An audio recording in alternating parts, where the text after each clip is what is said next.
दाने दाने पे लिखा है खाने वाले का नाम, ये हमने सुना है, लेकिन इसको साइंटिफिकली प्रूव किया गया है 1999 गुंटूर ग्लोबल, और इसकी कि दाने दाने पे वाकई में लिखा है खाने वाले का नाम, जिसकी वजह से 1999 में उनको गुंटूर ग्लोबल को नोबेल प्राइज मिला। So it is now science that the food talks to us. आपने कभी देखा कोई जानवर बीमार पड़ता है तो क्या करता है? वो घास खाता है। शेर बीमार पड़ता है तो क्या करता है? वो अलग अलग तरह की पत्ती चूज करता है, कीपिंग इन माइंड कि वो कौन सी बीमारी उसको है, और कुछ समय में वो ठीक हो जाता है। जिनके पास पालतू कुत्ते हैं, बिल्ली है, उनको ये पता है कि जब उनके कुत्ते बिल्ली बीमार पड़ते हैं तो वो क्या करते हैं? सीधे घर से बाहर भागते हैं, ग्राउंड में भागते हैं, घास में लौटते हैं, उल्टी करते हैं, फिर वो ठीक हो जाते हैं। इंसान बीमार पड़ता है तो क्या करता है? वो भी सीधे भागता है, ग्राउंड में नहीं, डॉक्टर के पास भागता है, राइट। सो हम जब पैदा हुए थे लाइक अदर एनिमल्स, तो हमारे अंदर इनबिल्ट मैकेनिज्म भगवान ने दिया। द इनबिल्ट मैकेनिज्म, एक ऐसा मैकेनिज्म जो हमें ज़िंदगी भर प्रोटेक्ट करे, हमें लंबी आयु दे। फॉर एग्जांपल पलकों का, राइट, जब भी अगर कोई फूंक मारेगा आँख अपने आप बंद हो जाएगी।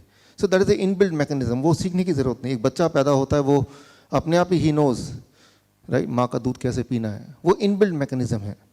सो जो हमें प्रोटेक्ट करती है, किसी बीमारी में क्या एक्शन लेना है, क्या करना है, वो एक मैकेनिज्म है जो हर जानवर को दिया है, वो इंसान को भी दिया है। लेकिन इंसान शायद उसको भूलता जा रहा है, उसको पीछे छोड़ता जा रहा है। और वो सिर्फ बीमारी की बात नहीं है, किसी भी डिजास्टर से कैसे बचना है उसकी मैकेनिज्म। आपने देखा होगा कि जब भी कभी अर्थक्वेक होता है, अर्थक्वेक में सिर्फ इंसान मरता है, कोई एनिमल नहीं मरता है। हाँ, वो एनिमल मरता है जो ट्रैप्ड है, जो दीवारों में जिसको इंसान ने बांध के रखा है। 1975 में चाइना के एक शहर में अर्थक्वेक से पहले, कुछ दिनों पहले, सारे के सारे जानवर वहाँ से छोड़ के भाग गए। इंसानों ने देखा जानवर छोड़ के भाग गए, कोई खतरा है।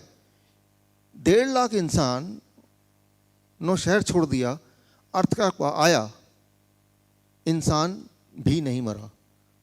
It is record in the history. So इसका मतलब यह है कि एनिमल्स को अर्थक्वेक आने से पहले आइडिया हो जाता है कि कुछ आने वाला है, सो दे रन अवे। इसका मतलब हमारे अंदर कोई इनबिल्ट मैकेनिज्म है in every animal, and we are also one of the animal, right. Animals को कभी हार्ट अटैक नहीं होता, ये आपको पता है। लेकिन जिनके पास पेट्स हैं, कई बार ऐसा एक्सपीरियंस हुए हैं कि घर में अगर कोई हार्ट अटैक किसी का होने वाला है, तो उसके कुछ घंटे पहले ही वो जो पेट है, वो जो कुत्ता या बिल्ली घर में है, वो अजीब हरकत करने लगता है, वो इंडिकेशन देने लगता है। इनफैक्ट यूएस में ऐसे लोग जो प्रोन हैं हार्ट अटैक के, या ऐसे लोग जिनको सीजर अक्सर आते हैं, तो उनके लिए स्पेशल कुत्ते होते हैं। इंडियन करेंसी में 15 लाख 20 लाख का वो कुत्ता आता है, और उस कुत्ते को कहीं भी ले जाना अलाउड होता है, उसको रेस्टोरेंट में ले जाना अलाउड हो। स्पेशल कुत्ते होते हैं, स्पेशली ट्रेंड होते हैं, और वो कुत्ते सीजर आने से पहले ही, कुछ घंटे पहले ही वार्निंग दे देते हैं कि सीजर आने वाला है। सो that is the inner mechanism. लेकिन वो मैकेनिज्म सारे एनिमल्स में है। अपने आप का बचाव कैसे करें? An extra sense, inner instinct जिसे बोल सकते हैं हम, क्या हमारे पास भी है? श्योरली वो है, because we are also an animal. How to know कि ऐसा है? एक छोटा सा एक्सपेरिमेंट करेंगे टू अंडरस्टैंड दैट, कि हमारे अंदर इंस्टिंक्ट है जो हमें रास्ता दे सकता है। अगर उसको हमने पहचान लिया तो रास्ता, journey called life will be easier. तो उसके लिए छोटा सा experiment will do it right now.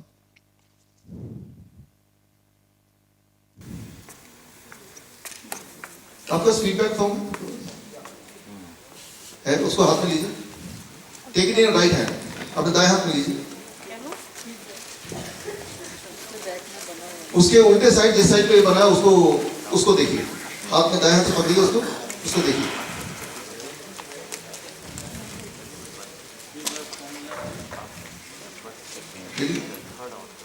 ये एक्सपेरिमेंट जीवन में आप सिर्फ एक ही बार कर सकते हैं। अभी नहीं किया या अभी फेल हो गया तो दोबारा नहीं कर सकते। अब जो करेंगे तो पता चलेगा you can do only once. Anybody in this world can do this experiment only once in their life time.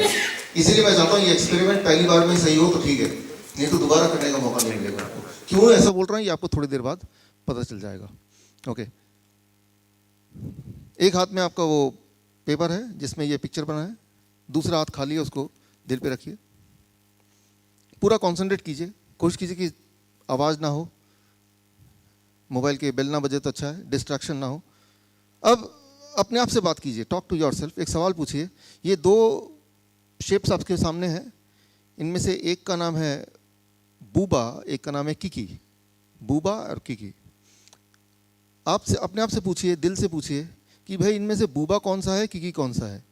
पहली आवाज़ जो आएगी दिल से, उसके वो आप अगर पेन है तो लिख लीजिए। पहली आवाज़ दिल जो बोल रहा है ये बूबा है, वहाँ बी लिख दीजिए, जिसको ब्रेन बोल रहा है ये तो किकी है, उसको के लिख दीजिए। वो आवाज़ क्यों आ रही है, उसका लॉजिक क्या है, उसको मत सोचिए। Try to understand, try to grasp the first thought. पहली जो आवाज़ है उसको पकड़िए। Do it right now. जो भी आवाज़ आ चुकी होगी उसी को अब कीजिए, अब और मत सोचिए, अब उसको कर दीजिए। ओके, मैं 30 सेकंड और देखता हूँ पेन वेन खोलने के लिए, लेकिन जो आवाज़ आई है उसको पकड़ के रखिए, उसको चेंज मत कीजिए। Don't change that, what ever it is right it. लिख लिया? जिनके पास पेन नहीं है उनको वो मेमोराइज कर लें, बाकी लोगों ने लिख लिया। ये एक्सपेरिमेंट मैं करता हूँ अलग अलग शहरों में, अलग अलग देशों में, हर जगह आंसर सेम मिलता है, सेम मिलता है। 99% लोग बोलते हैं ये है बूबा और ये है किकी। ऐसे है क्या? यहाँ पे अपने आसपास देखिए, अदला बदली करके देख लीजिए, and then you can see, right. ये एक्सपेरिमेंट आप घर पे भी कर सकते हैं 99%। अच्छा, एक और एक्सपेरिमेंट करते हैं, एक और सवाल पूछिए अपने आप से। ये एक तो बूबा है, किकी है, राइट। इनको अगर खाएंगे, ये शेप अगर खाएंगे तो एक मीठा होगा, खट्टा होगा। पहली आवाज जो है कि ये मीठा है, उसको एम लिख दीजिए, और दूसरा जो बचा वो खट्टा कीजिए। ओके, कर लिया आपने, एटलीस्ट डिसाइड कर लिया आपने, राइट। अगेन 99% लोग ये आपस में अदला बदली करके देख लीजिएगा, विल से ये बहुत मीठा, ये बहुत खट्टा। देखिए अपने आसपास, लोग कोई लॉजिक नहीं है। That's called inner instinct, हमारे अंदर की वायरिंग।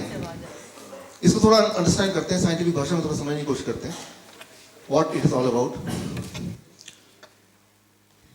हमारे ब्रेन में जब हम पैदा हुए थे, जैसा आपको पता है ऑलरेडी कई सारी प्रोग्रामिंग हुई है, ताकि पैदा होने के बाद आप लंबे समय तक जिए, और रास्ते में जितने सारे अड़चन आए, अगर आए तो नेचुरल डिजास्टर हो सकता है, वो बीमारी हो सकती है, उसमें हमें क्या करना है, वो वाली प्लानिंग, वो वाली प्रोग्रामिंग, वो वाली learning, it is there inside, right, as it in other animal. और उसका कोई लॉजिक नहीं है, लॉजिक होगा तो हमें नहीं पता, बट वो है, और वो बिल्कुल सेम है हर एक के लिए, राइट। सो उसको पहचानने की जरूरत है। इस साइंस को कहते हैं गैस्ट्रोफिजिक्स, राइट, अ न्यू साइंस, गैस्ट्रोफिजिक्स। सो ये देखा गया कि इंसान में नॉर्मली कोई भी चीज जो राउंड टाइप की हो, उसका दिमाग बोलता है मीठा है, it says it is sweet, right. In comparison कोई एंगुलर टाइप का दिमाग बोल रहा है तीखा है, खट्टा है, मीठा नहीं है। लेकिन ये हमारी अंदर की एक इनर एक कम्युनिकेशन है, जिस मान लो हम कम्युनिकेट कर रहे हैं विद द फूड। जब आप कुछ खाते हैं वो सिर्फ जीभ से नहीं खाते, आपको पता ही है, आंखों से खाते हैं, स्मेल से खाते हैं, राइट, कानों से तो भी खाते हैं। जो आपको फील होता है, जैसा भी आपको फील होता है, जो टेस्ट का फील होता है, वो feeling is not just when you eat, when you just think about it. उसका जो शेप है, जैसे ही आपने शेप देखा तो आपके ब्रेन ने डिसाइड कर लिया कि इसका टेस्ट कैसा लगने वाला है, राइट। ये बात बड़ी बड़ी कंपनी ने समझ ली, कैडबरीज ने ये बात समझ ली 2010 में। तो उन्होंने एक बदलाव किया 2010 के बाद जब चॉकलेट बेचने लगे, व्हाट दे डिड, ये ऑक्सफोर्ड जर्नल में आया है 2010 के बाद, 13 के बाद उन्होंने कैडबरीज के एंड्स को गोल कर दिया। पहले एंड्स बिल्कुल वो रेक्टेंगल शार्प था, उसको गोल कर दिया। सो दे न्यू कि गोल से the perception is it is sweeter, it is more tastier, ये ज्यादा मीठा है, ये ज्यादा स्वादिष्ट है। तो मैं ये बोलना चाह रहा हूं कि कुछ ना कुछ अंदर एक प्रोग्रामिंग है हमारे ब्रेन के अंदर, जैसे कि बाकी एनिमल में है, जो वो अक्सर यूज करते हैं अपने बचाव के लिए, राइट, अपने लॉन्ग लाइफ के लिए, अपने आप को प्रोटेक्ट करने के लिए। And the same programming is with us also. और कई बार उस प्रोग्रामिंग के हिसाब से ही हम सारे डिसीजन लेते हैं, but we are not aware of that programming. आज हम उसी को थोड़ा और गहराई से अंडरस्टैंड करेंगे, number one. And number two, understand करने के बाद उसको हम कैसे यूज करें अपनी लाइफ में, अपने जीवन में कैसे यूज करें। स्पेशली अगर हम बीमार पड़ते हैं तो how we can use that understanding about that inner voice, right, the talking food. We keep on talking with the food. The moment we start thinking about the food, we are talking with the food, right? So we'll try to understand that. देखिए, हमारे body billions of cell से बने हैं, और हर cell को के अंदर वो प्रोग्रामिंग है कि वो अपना बचाव कैसे करे। हमारे अंदर देयर आर मेजर ऑर्गन्स, हर ऑर्गन के पास अपनी प्रोग्रामिंग है। There is a programming inside every organ how to protect itself. For example, अगर हम हार्ट की बात करते हैं, जिन लोगों ने मेरा लेक्चर पहले सुना है, हार्ट जब भी उसमें ब्लॉकेज होता है तो देयर इज ए प्रोग्रामिंग कि ब्लॉकेज के बावजूद भी हार्ट जिंदा कैसे रहे, राइट, एक नया ब्लड वेसल के थ्रू ब्लड सप्लाई करके, which is called natural bypass. तो वो नेचुरली हर जानवर में होता है, which is called collateral arteries. उसको कब खोलना है, कैसे खोलना है, all those programming is there in the heart, ताकि हार्ट अपना ख्याल खुद रख सके, so that it can take care of itself. It keeps on talking, right? It keeps on understanding the situation. अच्छा, ऐसे बहुत सारे आपने देखे होंगे तीनों के तीनों आर्टरीज ब्लॉक्ड है, 100% blockage, but the person is fine, right? तो कैसे, how it is happening? क्योंकि हार्ट ने उसी वक्त वो जो अंदर एक प्रोग्रामिंग है, जिसके जब आप पैदा हुए थे, वो जैसे भी बाकी एनिमल्स के साथ है, वो प्रोग्रामिंग के तहत हार्ट को उसने सीखा हुआ है कि मुझे अपने आप को कैसे बचाव करना। So आपको हार्ट को बचाने की जरूरत नहीं, हार्ट को पहले ही पता है कि कैसे बचना है। आपको उस वक्त उसको सपोर्ट करने की जरूरत है, the kind of support which it expects. For example, आपने देखा when the tiger get ill, मांसाहारी, तो वो पत्ते चुनता है, ये पत्ते लूं कि वो घास खाऊं कि ऐसा करूं। सो टाइगर क्या कर रहा है, वो अपने बॉडी को सपोर्ट करने के लिए उस तरह का न्यूट्रिशन देने की कोशिश कर रहा है। बाकी तो बॉडी ठीक करता है, ये तो यू नो, राइट। सो ठीक तो बॉडी करेगा, वो मैकेनिज्म अंदर है, and the body is doing it already, that's why we are alive. हम जो जिंदा हैं, आप जिंदा हैं, इसका मतलब वो मैकेनिज्म कहीं ना कहीं काम कर रहा है, लेकिन कई बार वो उतना एफिशिएंटली काम नहीं करता। So we are trying to understand that, उसको थोड़ा हम समझने की कोशिश करते हैं। फिर चाहे वो हार्ट की बात करें या फिर चाहे हम हमारे बॉडी का सबसे बड़ा organ, which is the biggest organ, liver. वो आपने सुना है क्या लोग, 2.5 किलो का वो क्या था, हाथ था। देखिए सबको यार 2.5 किलो का हाथ है कि नहीं, I don't know, but 2.5 kilo का एक ऑर्गन है, that is liver, the biggest organ, and that is also called the second brain. Liver is known as second brain. क्यों? क्योंकि liver अपने decisions बिना brain से पूछ के लेता है अक्सर। तो liver itself is having its own brain. वो decide करता है क्या करना है, what action to be taken. Right? It is about 10 times more heavier than the heart itself. So liver इतना ज़्यादा important role play करता है हमारे body में। 1500 सदी से पहले के अगर आप देखेंगे मेडिकल बुक्स, तो उसमें यही पाया जाता है कि लिवर से ही ब्लड को कंट्रोल करते हैं। अब तो हमें पता है कि हार्ट से करते हैं। So liver is very important, right. So liver keep on talking to the food, right. वो कैसे बात करते हैं, उसकी मैकेनिज्म क्या है, अगर वो अंडरस्टैंड कर लें, सो वो विल इंस्टेंटली नो। हमें ये पता चल जाएगा कि जब भी हमारे बॉडी में कोई डिस्कम्फर्ट है, आई will not call it disease, मैं अगर डिजीज बोलता हूँ तो एक बड़ा ही भारी भरकम, डिजीज, डिस का मतलब क्या हुआ, डिस्कम्फर्ट, राइट। तो डिस्कम्फर्ट है मतलब बॉडी बोल रहा है कि भाई कुछ ठीक नहीं चल रहा, गड़बड़ है। तो दैट इज द टाइम हमें अपनी लिवर की बात सुननी है, राइट। लिवर की बात भी नहीं सुन रही, लिवर को अपने काम करने देना, उसको इंटरफेयर नहीं करना, ट्राई टू अंडरस्टैंड।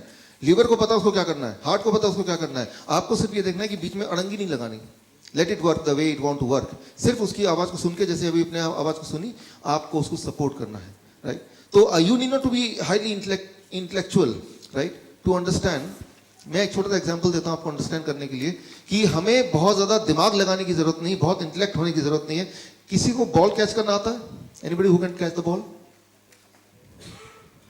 आइए आइए, वहीं पे कैच करेंगे, गुड। और किसी को आता है? आप कैच करेंगे तो ये आपका, वंडरफुल। अच्छा, अभी बैठे अभी बॉल को कैच किया, राइट। इसका एक बॉल का वेट था, राइट, इसका एक एक्सेलरेशन था, इसकी एक वेलोसिटी थी, राइट। तो फिर आपका एक एंगल था पकड़ने का, आपने देखा वो एक, right, there are many things. जरा इमेजिन कीजिए ऐसा कोई स्कूल, ऐसा कोई फिजिक्स का school, how to catch a ball, 7 साल का कोर्स है, कितनी वेलोसिटी पे आपको कौन सा हाथ कितना एंगल पे रखना है, राइट, और उसमें ब्रीदिंग कितनी कैसे आपको रोकना है उस वक्त, राइट, वो भार को कैसे एस्टिमेट करना है, वो कैलकुलेशन में कौन सा वाला फॉर्मूला लगेगा, ये 7 साल पढ़ाई करेंगे, राइट, क्योंकि ये सारे फैक्टर्स इन्वॉल्व हैं। आप कैच कर पाए कि नहीं कर पाए, इट डिपेंड्स ऑन कि आप वो बॉल की एक्सेलरेशन को आप समझ पाए, उसकी स्पीड को भाप पाए, वो कहाँ गिरेगा वो पहले से अपने एस्टिमेट कर पाए ना, कि यहाँ गिरेगा तो हाथ में ऐसे कर लूँ, और अगर यहाँ से यहाँ होगा तो मैं उठते टाइम में ऐसे कर लूँ, ये सब दिमाग में चल रहा था ना। लेकिन वो एक कैलकुलेशन तो है, लेकिन ये कैलकुलेशन कैसे करते हैं आपने ये तो किया नहीं कॉपी पेंसिल में। How to catch the ball perfectly, इसका एक स्कूल अगर हो कि जिसमें फॉर्मूला सारा सिखाया जाए कि वेलोसिटी, एक्सेलरेशन और कितना वेट होगा उसको कैसे एस्टिमेट करना है, तो क्या आप बेटर कैच कर पाएंगे, राइट। और 7 साल के बाद तभी आप अलाउड है कि पहली बार बॉल कैच करना अलाउड है, जब आपने ये सारे फॉर्मूले सारे रट लिए, एग्जाम में पास कर दिए। तो मैं ये बोलना चाह रहा हूं, डेफिनेटली जब हमने बॉल कैच किया, it involved all those factors, but that does not mean कि वो सारी कैलकुलेशन आपको एक्चुअली करनी है। वो आपका बॉडी कर रहा है ना, वो आपके सारे सेंसेस कर रहे हैं ना, राइट। आपको आपने क्या किया, अपने सेंसेस की बात को सुना, अंदाजा लगाया, you could do it, isn't it? It is as simple as that. You need not to be highly intellectual. You need not to be the master in physics, right? Only then you are able to catch the ball. In fact, it is the other way around, right? इसका ठीक विपरीत, right? ठीक उसी तरह से कई सारी चीजें बहुत सहज हो सकती हैं। For example, हम जिंदा है, तो हमारा एक ब्लड प्रेशर होगा, जरूर होगा, एक ब्लड शुगर होगा, एक ब्लड कोलेस्ट्रॉल होगा, हमारे बॉडी के सैकड़ों पैरामीटर्स होंगे, जरूर होंगे, तभी हम जिंदा है। और वो पैरामीटर एक पर्टिकुलर रेंज में होंगे तभी हम जिंदा है। लेकिन वो सारे पैरामीटर हमें कैलकुलेट करते करते कि सारे पैरामीटर मैं रोज कैलकुलेट कर रहा हूँ, कितना बढ़ गया, यूरिया कितना घट गया, और यूरिक एसिड कहाँ पे पहुंच गया, कोलेस्ट्रॉल का एचडीएल है, दूसरा कौन सा है, एलडीएल क्या हो गया। सो और वो सारे पैरामीटर को देख रहे हैं, और जो कम है उनमें से उसको ज्यादा कर रहे हैं, जो ज्यादा है उसको कम कर रहे हैं, and now I think that I can be alive, right. ये ठीक वैसे ही है कि जैसे आपको मैंने बोला कि भाई मैं बॉल फेंक रहा हूँ, आप कैच करें, बोले रुकिए मैं अपना कैलकुलेटर निकाल देता हूँ, पहले बॉल का वेट बताइए कितना वेट है, क्योंकि तभी तो मैं कुछ करूंगा, right. So you can well imagine, you can well understand कि जिंदा रहने के लिए बॉडी के जरूर बहुत सारे पैरामीटर्स हैं, वो पैरामीटर अगर गड़बड़ हो जाए तो हम जिंदा नहीं रह पाएंगे। लेकिन उस पैरामीटर को कैलकुलेट करने का काम भगवान ने आपको नहीं दिया है, वो इनबिल्ट सिस्टम है बॉडी के अंदर, उस सिस्टम को हम समझ नहीं सकते। वो एक एक सेल्स में बसा हुआ इंटेलिजेंस है, सेलुलर इंटेलिजेंस जिसको कहते हैं, उसको समझना ठीक वैसे ही होगा जैसे कि बॉल को कैच करने से पहले सारे पैरामीटर पहले कैलकुलेट करना, उतना ही ज्यादा मुश्किल या उतना ही ज्यादा असंभव होगा। एक सिंपल से एक्शन को असंभव बनाना हो तो वो ये तरीका है जैसे मैंने आपको बोला, राइट। सो आपको सिर्फ इतना करना है कि you to understand the inner instinct in the same way as other animal does. जैसे कि यहाँ जितने भी जीव हैं इस दुनिया में वो ये करते हैं, वही आपको करना है, सहज बनाना है। How to do it, let's try to understand it. देखिए कोई भी खाना हम खाते हैं तो मुंह में आता है, स्टमक में जाता है, इंटेस्टाइन में जाता है, इंटेस्टाइन के बाद अब बारी आती है कि पूरे बॉडी में सर्कुलेट करना है उसको। यहाँ पे एक पहरेदार है, एक गेट कीपर, उस गेट कीपर का नाम है लिवर। लिवर डिसाइड करता है खाना अंदर जाएगा कि नहीं जाएगा, लाइक गेट कीपर। अच्छा, आपने गेट कीपर रखा क्योंकि आप अपना घर का प्रोटेक्शन चाहते हैं, और आपने गेट कीपर बोल दिया, नया नया अभी वो एम्प्लॉय हुआ है कि कोई भी दोस्त आए अंदर जाने देना, दुश्मन को रोक देना। अच्छा, वो कैसे पहचानेगा, नया नया है, तो आपने क्या किया, क्या करेंगे आप, हाउ यू विल एंश्योर कि वो पहचान ले। आपने एक लिस्ट दे दी है दोस्तों की, दुश्मन तो कितने भी हैं, वो अनगिनत हो सकते हैं, लेकिन दोस्त लिमिटेड है, तो आपने एक लिस्ट दे दिया कि ये फोटो है और ये इनका नाम है, तो जब भी कोई आए फोटो से मैच करना, और अगर मैच होगा कोई भी एक फोटो से तो अंदर जाने देना, as simple as that, right. ठीक उसी तरह से जब भगवान ने हमें बनाया तो लिवर को गेटकीपर बना के उसके पास एक लिस्ट दे दिया कि ये इंसान है या कोई भी एनिमल, हम कुछ भी मुंह में डालेंगे, और डालेंगे तो पता नहीं बॉडी के लिए ठीक है या नहीं है, तो लेकिन एक गेटकीपर खड़ा है, एक पहरेदार खड़ा है जो कि पहरा दे रहा है, और वो पहरेदार के पास एक लिस्ट है, और वो लिस्ट सैकड़ों साल पुरानी वाले जो प्रोग्रामिंग है वही वाला लिस्ट है उसके पास, और वो पहरेदार उस लिस्ट को देखेगा and then it will allow, ठीक है इसको ब्लड में जाने दो, इसको फिर पूरे बॉडी में सर्कुलेट होने दो। This decision is taken by liver, right.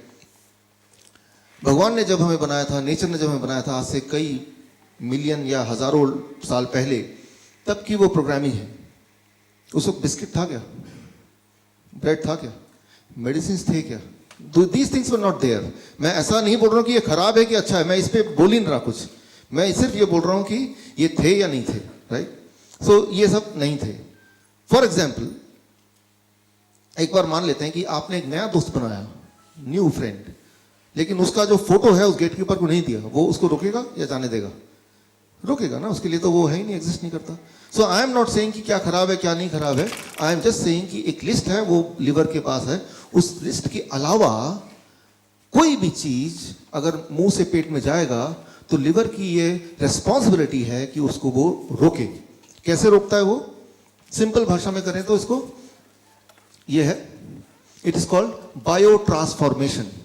तो उसको वापस भेज देगा इंटेस्टाइन में, फिर वो कोलोन में जाएगा, वो टॉयलेट से बाहर निकल जाएगा, बात खत्म। तभी तो हम रोज टॉयलेट जाते हैं। लिवर ना हो तो टॉयलेट जाने की जरूरत ही ना हो, सब कुछ अंदर जा रहा है, कुछ बाहर जा ही नहीं रहा। So you understand the important role of liver. Liver का रोल आपको ठीक से आइडिया हो गया कि लिवर चेक करता है कि भाई वो इस लायक है क्या, नहीं है तो वापस कुछ पहचान में नहीं आ रहा तो बोलते हैं भाई साहब है नहीं घर पे, आप बाहर वापस जाओ, जब आएंगे तो पूछ के आपको, ऐसे ही होता ना। तो the same thing the liver does. अच्छा अब ये बताइए, कोई भी दवा जब लेते हैं, वो मेडिसिन, कोई भी medicine for that matter, Ayurvedic medicine, homeopathic medicine, allopathic medicine, liver उसको रोकेगा, स्टॉप करेगा या जाने देगा? स्टॉप करेगा। अगर इस थ्योरी के हिसाब से बायो ट्रांसफॉर्मेशन जैसे बोलते हैं, इसको बोलते हैं मेडिकल भाषा में हॉर्मोसिस। हॉर्मोसिस टॉक्सिकोलॉजी एक सब्जेक्ट है, उसमें आप ये पढ़ेंगे तो आपको ये पाया जाएगा, बट मैं सिंपल भाषा में आपको समझा रहा हूँ इसको, कि कोई भी दवा दुनिया की अगर जाएगा पेट में तो लिवर उसको रोकेगा, बिकॉज लिवर के लिए वो एलियन है, लिवर के लिए वो जाना पहचाना नहीं है, सिर्फ इसलिए रोकेगा, राइट? और फिर वो वेस्ट बन के निकल जाएगा। लेकिन अब मान लो नींद की गोली लेते हैं, नींद आती, पेन की गोली लेते हैं, दर्द चला जाता है, ब्लड शुगर की गोली लेते हैं, ब्लड शुगर कम हो जाता है, ब्लड प्रेशर की गोली लेते हैं, ब्लड प्रेशर कम हो जाता है, right? All these things happens, ये सारी चीजें होती हैं। तो लिवर क्यों नहीं रोक रहा उसको? Why the liver is not stopping? वो कैसे क्रॉस कर जा रहा है? इसको जरा समझिए, बहुत इंपॉर्टेंट है। मेरे ख्याल से आज के पूरे लेक्चर का the most important part is this, जो अब बताने जा रहा हूं। अगर इसको समझ लेंगे, one thing I can tell you, आप बीमार नहीं पड़ सकते, फिर you can not be ill. और जो बीमार है, with this understanding you can heal yourself. What is that? इसको समझाने के लिए आई टेक दिस पिक्चर। अब देखिए, ये दो पुलिस कांस्टेबल है, इनका काम है कोई भी गाड़ी आएगी तो चेक करके भेजना आगे, और वो 1 मिनट में एक गाड़ी चेक करने की इनकी स्पीड है। दो लोग मिलके एक मिनट में एक ही गाड़ी चेक कर पाते हैं। और कोई भी, क्योंकि इनको बताया गया कि यहाँ पे चोर पास कर जाएगा, स्मगलर जाने वाला है, स्मगलर का पहचान भी बता दिया, लेकिन बता दिया स्मगलर जाना नहीं चाहिए, तो हर गाड़ी की चेक कर रहे हैं कि भाई इसमें स्मगलर तो नहीं बैठा, इसमें स्मगलर, वो फोटो मिला रहे हैं। अब वो स्मगलर को पास करना है, उसने एक आइडिया निकाला, उसने भांप लिया कि ये आदमी, ये पुलिस वाले जो है 1 मिनट में एक ही गाड़ी चेक करने की इनकी स्पीड है। स्मगलर ने क्या किया, हर 1 मिनट में 2-2 गाड़ियां भेजना शुरू कर दिया उसने, अपने ही लोगों के। तो क्या होगा, इनको क्या करना पड़ेगा, एक गाड़ी को छोड़ना पड़ेगा रैंडमली, मतलब हर 1 मिनट में एक गाड़ी बिना चेकिंग के बाहर निकल जा रहा है, राइट? अब ये इनको पता चल जाएगा यार एक गाड़ी से छूट रही है, हो सकता है उसी गाड़ी में स्मगलर बैठ के भाग जाए। तो what they will do, head office को फोन करेंगे, भाई ज्यादा गाड़ियां आ रही हैं, आप ऐसा करो 2 लोग और भेज दो। अब 2 लोग और भेज देंगे तो वो 2 लोग यानी कि 4 लोग मिलके पर मिनट 2 गाड़ियां चेक करने की स्पीड इनकी फिर मेंटेन होगी। लेकिन अब स्मगलर सोचेगा ये तो इन्होंने लोग बढ़ा दिए, तो स्मगलर अब भी बचना चाहता तो क्या करेगा, थोड़े और गाड़ियां बढ़ा देगा ताकि थोड़ी सी गाड़ियां लीक हो जाए। The same thing happens when you take the drugs, medicine. कोई भी मेडिसिन जब लेंगे तो इन दोनों गार्ड की तरह, कांस्टेबल की तरह लिवर उसको रोक देता है। लेकिन लिवर की अपनी एक कैपेसिटी है, जैसे इन दोनों की कैपेसिटी है। तो वो कितनी कैपेसिटी है, that is what is being taught in medical school, right? तो इसका मतलब उसका जितनी कैपेसिटी लिवर की रोकने की, उसकी डबल दे दो आप दवाई तो क्या हो जाएगा, आधा तो लिवर ने रोक दिया, वो वेस्ट चला गया, लेकिन आधा पार्ट जो नहीं रोक पाया वो बॉडी के अंदर चला गया। तो जितना दवाई आपको चाहिए होता है उससे डबल दवाई देते हैं, इस बिकॉज ये अंडरस्टैंड करते हुए कि आधा तो लिवर रोक देगा, कोई बात नहीं, जब रोकेगा तो आधा तो और चला जाएगा ना, तो काम बन गया आपका। मतलब किसी भी तरह से मेडिसिन को बॉडी के अंदर सर्कुलेट करना हो तो वो सीधे रास्ते से नहीं, वो चीटिंग करके, लिवर को चीट करके तभी जाता है, because liver can not allow the drugs, because drugs, medicine, ये सब चीज़ें पिछले 50-100 साल में ही आई हैं, जबकि हमारा लिवर की जो मैन्युफैक्चरिंग है वो तो लाखों साल पहले की है, तब तो था नहीं ये सारी चीज़। तो लिवर, अब लिवर जब देखता है कि भाई ये कुछ चीज़ें ऐसी हैं जो मैं उसको प्रोटेक्ट रोक नहीं पा रहा हूँ बिकॉज कैपेसिटी कम है, तो लिवर भी अपनी कैपेसिटी इन गार्ड्स की तरफ बढ़ाएगा। उसके बाद क्या होगा? आपने अक्सर देखा होगा कि जो ब्लड शुगर है, ब्लड प्रेशर है की दवाइयाँ हैं, नींद की दवाइयाँ हैं, आप उसको खा रहे हैं लेकिन वो इफेक्टिवली काम नहीं कर रहा। अब तब वो बोलते हैं डॉक्टर साहब पहले तो नींद आती थी, तो लेकिन अब वो दवा लेने से नींद नहीं आती। डॉक्टर क्या करेगा? वो समझ जाएगा कि लिवर ने अपनी कैपेसिटी बढ़ा दी, तो डॉक्टर क्या करेगा? उस स्मगलर की तरह कैपेसिटी थोड़ी और बढ़ा देगा। ठीक है भाई, ज़्यादा डोज ले लो। ब्लड शुगर के पेशेंट ऐसे तो होता है, टेक सम मोर मेडिसिन, राइट, थोड़ी और मेडिसिन ले लो। थोड़ी और मेडिसिन वो देने लगता है तो दोबारा से बोलते हैं अब आराम मिल गया, होता है ना ऐसे। तो वो एक चोर पुलिस का खेल चलता जा रहा है। लिवर भी अपना ताकत बढ़ाता जा रहा है और उधर से मेडिसिन भी बढ़ती जा रही है, राइट। लेकिन एक टाइम आएगा जब liver will lose the battle, right. तो तब लिवर जवाब दे देगा। या तो एक टाइम आएगा या फिर एक टाइम ऐसा आएगा जब लिवर ये सोच लेगा कितनी भी ताकत आ जाए, उस लिवर ने एक ऐसा मैकेनिज्म बना लिया, पहचान लिया इस चोर को, चाहे ये कैसे भी हो जाए मैं इसको रोक के रहूंगा। अब कितने भी क्वांटिटी में दवा दें, ब्लड शुगर की दवा दें, ब्लड प्रेशर की दवा दें या कोई भी और दवा दें, वो इफेक्टिवली काम करेगा ही नहीं, बिकॉज लिवर हैज अंडरस्टूड कि कैसे इनको रोकना है। वो लड़ाई, वो तभी तो वो 2.5 kg है ना, तो तभी वो उसको सेकंड ब्रेन बोलते हैं। It learn that with in few months, few years. आप इमेजिन कीजिए, वो जो एक चोर है, वो चोर आता है और वो चोर जब भी आता है तो गेटकीपर उसको रोक देता है। तो चोर क्या करेगा कि मुझे चुराना तो है ही, तो एक तरीका उसके पास है कि भाई सामने के रास्ते से ना आके खिड़की से आएगा, वेंटिलेटर से आएगा, चोर रास्ता। अब देखते इंसुलिन का इंजेक्शन लगता है, इंसुलिन खा क्यों नहीं लेते, ग्लास में पी क्यों नहीं लेते? Why it is in injection form? क्योंकि अगर मुंह से लेंगे तो कौन आएगा? गेटकीपर आएगा, वो रोक देगा उसको। तो ग्लास अगर भर के पिएंगे तो थोड़ा सा बॉडी में जाएगा, that will be too expensive. तो वो जब भी इंजेक्शन, तो बहुत खतरनाक है किसी चीज़ का। इंजेक्शन का मतलब ये है कि वो डॉक्टर ये नहीं चाहते कि भाई ये लिवर को फेस भी करे, तो वो चोर रास्ते से दवाई को भेज दो। और लिवर ने उसको रोकने की कोशिश नहीं की, बिकॉज लिवर को पता ही नहीं कि वो कहीं और से आ रहा है। अब वो बॉडी में क्या एक्शन करेगा, कितना उसका साइड इफेक्ट होगा, क्या एडवर्स रिएक्शन होगा, right, adverse drug reaction, ADR, right. So वो फिर भगवान ही जानता, वो तो वक्त ही बताएगा, right. So that is the mechanism why sometimes injection is given and when the drugs are not working, right? So यहाँ पे मैं ये बोलना चाह रहा हूँ कि there is an inner mechanism in the body which helps us, which protects us, right? लेकिन हम उसको बाईपास करने के लिए मेडिसिन की ज़्यादा डोज देते हैं, तो कुछ मेडिसिन लिवर रोक पाता है श्योरली, और बाकी मेडिसिन फिर बॉडी में फ्लो करता है, ब्लड में फ्लो करता है। ब्लड में फ्लो होकर कुछ भी बॉडी के किसी भी ऑर्गन में मेडिसिन को जाना तो it will go through blood circulation. एक इंपॉर्टेंट बात मैं आपको यहां बता दूं, कोई भी मेडिसिन, कोई भी दुनिया का केमिकल, मेडिसिन भी छोड़िए, कोई भी दुनिया का केमिकल जब ब्लड में फ्लो करता है, when it flows in the blood, तो ये देखिए, this called inner layer, this called inner layer, it is called endothelium. Blood vessel का जो इनर लेयर है इसे बोलते हैं एंडोथेलियम लेयर। एंडोथेलियम लेयर क्या होता है? वो खुरदुरा होने लगता है, खुरदुरा, यू अंडरस्टैंड? वो इन्फ्लेम होने लगता है, इन्फ्लेमेशन, घाव होने लगता है। अब जब घाव होता है तो क्या होता है? वो चिपचिपा हो जाएगा। अच्छा, जब चिपचिपा हो जाएगा तो क्या होगा?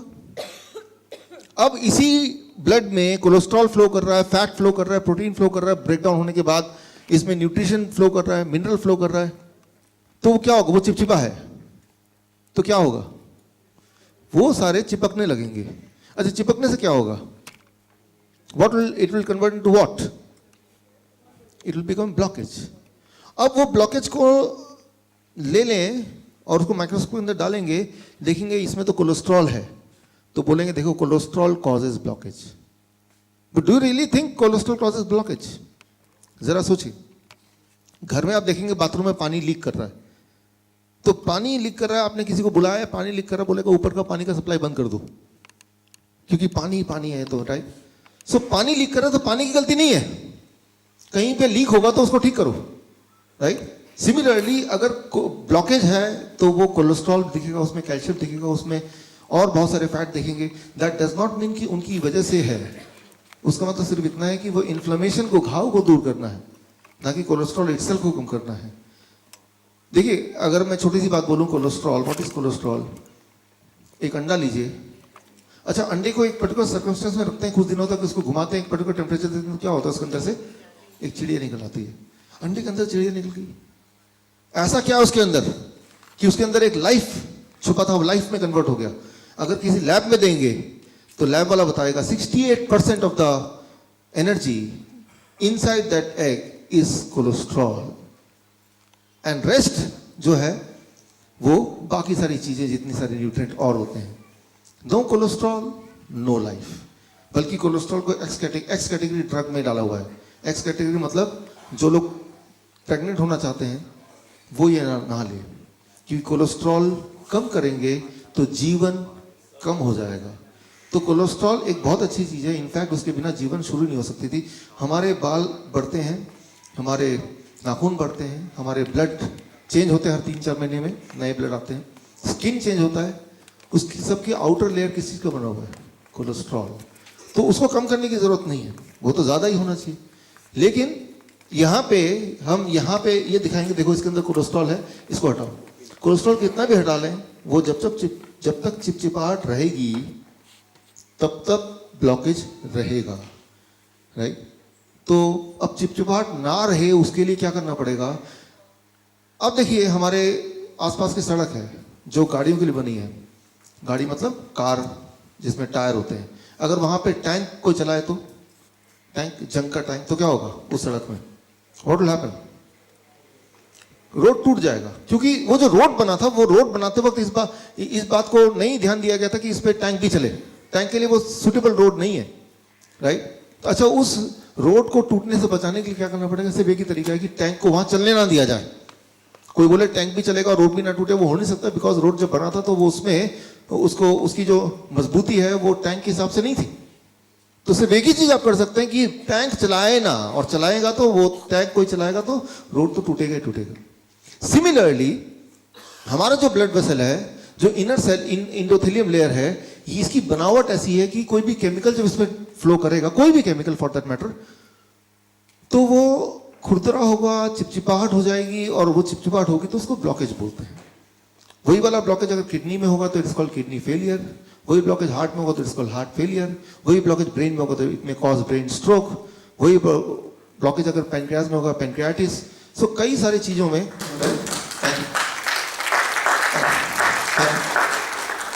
तो आप देखिए बीमारियां अलग अलग नाम के हैं, लेकिन एक्चुअली अलग अलग बीमारियां हैं नहीं, राइट?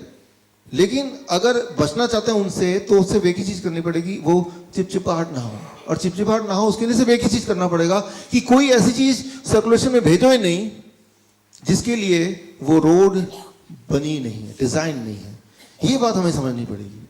कोई भी दवा ले लें, वो दवा अपने आप में अच्छी है कि बुरी है, that is a different thing, लेकिन वो जो सर्कुलेट जब होती है बॉडी में, तो वो बुखार के लिए आपने दवा ली फॉर एग्जाम्पल, बुखार को ठीक करेगी कि नहीं करेगी वो एक अलग मैकेनिज्म है, that I talk later on अगर टाइम मिला तो, लेकिन सर्कुलेट तो करना पड़ेगा इसी ब्लड वेसल में।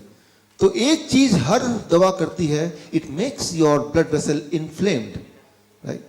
और ब्लड वेसल इन्फ्लेम्ड होगा, आप देखेंगे मेडिकल डेटा अगर देखते हैं कि जितने भी हार्ट अटैक के पेशेंट्स होते हैं उनको देखा गया कि पिछले 3 महीने का उनका रिकॉर्ड देखा गया, तो about 75% of the heart attack patient, उनके हार्ट अटैक होने के 3 महीने के अंदर उनको बुखार आया था जब उन्होंने दवा ली थी, और बुखार तो ठीक हो गया but it was inflamed. Inflammation से क्या हुआ?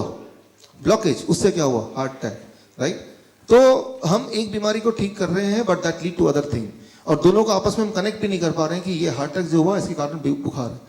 हमारे पास डायबिटीज टाइप 1 के बच्चे आते हैं, छोटे छोटे बच्चे, 3 साल का बच्चा, 4 साल का बच्चा। मैं अक्सर पूछता हूँ, हमेशा पूछता हूँ कि जब डायग्नोस हुआ उसके पिछले 3 महीने का रिकॉर्ड बताइए। 90% टाइम ये निकलता है कि 3 महीने का, जब मैं ध्यान से देखता हूँ, सुनता हूँ उनकी बात, कि बुखार हुआ था और उसके बाद बुखार से ठीक हो गया, फिर न जाने क्या हुआ, और देखा कि फिर शुगर चेक किया तो इतना बढ़ा हुआ आ रहा है, वेट बहुत लूज हो गया, बहुत सारे सिम्टम बताने लगे वो। तो एक बात याद रखिए कि खासतौर पर फीवर की बात कर रहा हूँ अभी मैं, कि फीवर कोई बीमारी नहीं है, इट्स नॉट ए डिजीज कि उसको ठीक करने की जरूरत है। उसमें सिर्फ इतना करना है हमें कि हमारे इनर इंस्टिंक्ट को समझना है, सुनना है। वो कैसे सुनना है? बिकॉज आइडिया तो ये ना कि फीवर अगर है तो बॉडी ने क्या किया, अलार्म स्विच ऑन कर दिया। बिकॉज हाई टेम्परेचर जब होता है, एट दैट टेम्परेचर हमारी इम्यूनिटी सबसे स्ट्रांग होती है, और हाई टेम्परेचर जब होता है तो किसी भी तरह का वायरस इनएक्टिव हो जाता है, उस वक्त काम नहीं कर सकता, मल्टीप्लाई नहीं हो सकता, right? It cannot multiply in high temperature. अब अगर टेम्परेचर लो कर दें तो क्या होगा? Virus will multiply. अब क्या होगा? The human will die. बोलेंगे ये तो डेंगू से मर गया, वो डेंगू से नहीं मरा, डेंगू किसी को नहीं मार सकती। लेकिन जब डेंगू आया वायरस, तो वो तो एक ही वायरस था, और जब बॉडी ने टेम्परेचर बढ़ाया उसको फाइट करने के लिए, आपने टेम्परेचर को घटा दिया, यानी कि आपने बॉडी के टूल्स को, वेपन्स को, राइट, आपने रोक दिया। अब उसको मल्टीप्लाई करने का मौका मिल गया। जब वायरस मल्टीप्लाई होता है तो मल्टीप्लाई होने के लिए वो बॉडी के सामान को ही यूज करता है, राइट? यूं मानिए कि आपके घर में कोई घुस गया और आप ही का बंदूक लेके आप ही पे तान दिया, क्योंकि आपने मौका दे दिया उसको, right? The same thing happens here. So the moment you think, अच्छा बीमार पड़े तो क्या करें? The moment you think I will take the medicine, prepare, be prepared कि उस मेडिसिन से आप एक नई बीमारी का जन्म देने वाले हैं, राइट? अब सवाल आता है,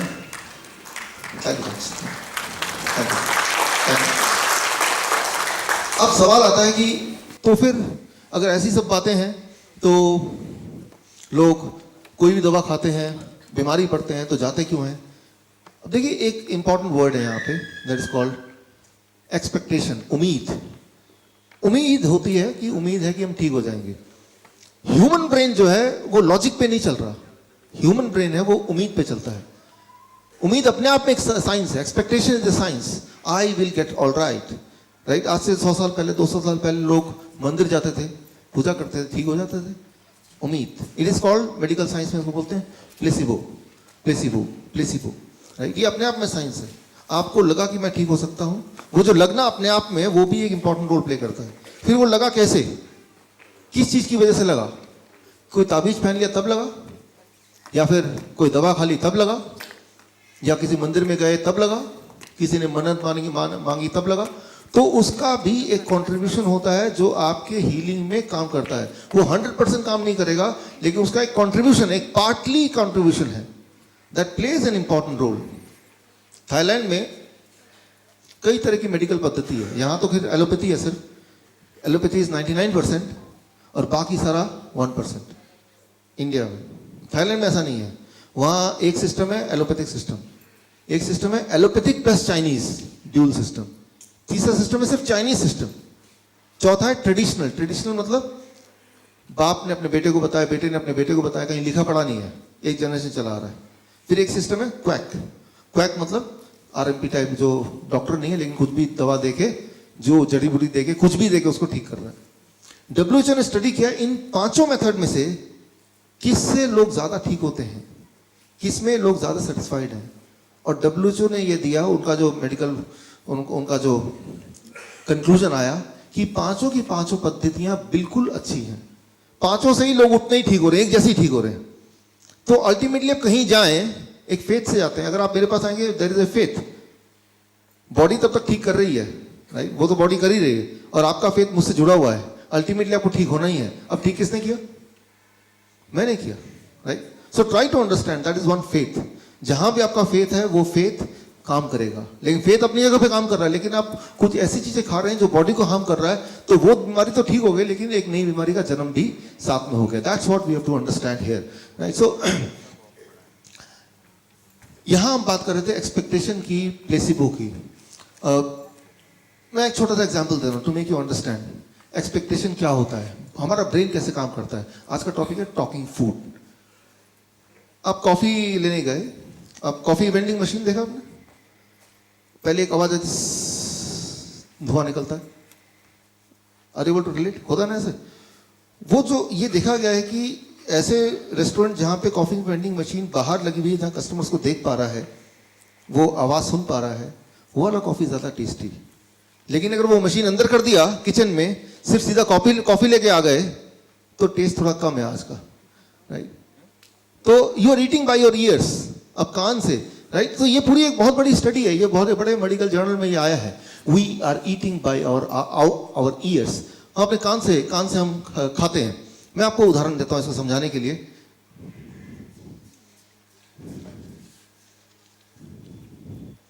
पापड़ है मेरे पास, राइट? ये भी पापड़ है, सेम पापड़ है। ये थोड़ा लचीला है। कौन सा खाना चाहेंगे? कान से खा रहे हैं ऑलरेडी, दोनों की न्यूट्रिशन सेम है।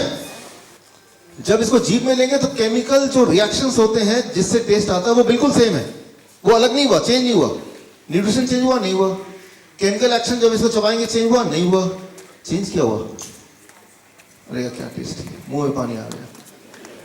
We eat by our ears, हम कान से खाते हैं। Try to understand that. So हमें अपने अंदर की जो इंस्टिंक्ट है उसको थोड़ा अंडरस्टैंड करना है, how it is working, right? कि टेस्ट मतलब क्या है, जब आप चूज करते हैं ये अच्छा है बुरा है, तो उसके पीछे कोई साइंस की जरूरत नहीं है। आप कोई चूज कर रहे हैं तो वो एक्सपेक्टेशन है, उम्मीद है, उस उम्मीद पे ही सारा कुछ हो रहा है। फॉर एग्जाम्पल, ये एक बहुत बड़ा रिसर्च है, ये बहुत बड़े जर्नल में आया कि जो पोटैटो चिप्स बनाने की कंपनी, उनको पता चल गया कि साउंड जो है वो एक इंपॉर्टेंट रोल प्ले करता है। Sound, right? तो उन्होंने अपने पैकेट को ऐसे बनाया कि पैकेट को जब फाड़ेंगे तो वो पेपर का साउंड आएगा, और ये देखा कि जिस पैकेट में वो वाले चिप्स डालें जिसमें फाड़ते ही पेपर का एक अजीब सा साउंड आएगा, तो वो वाला जो है वो ज्यादा टेस्टी लग रहा है।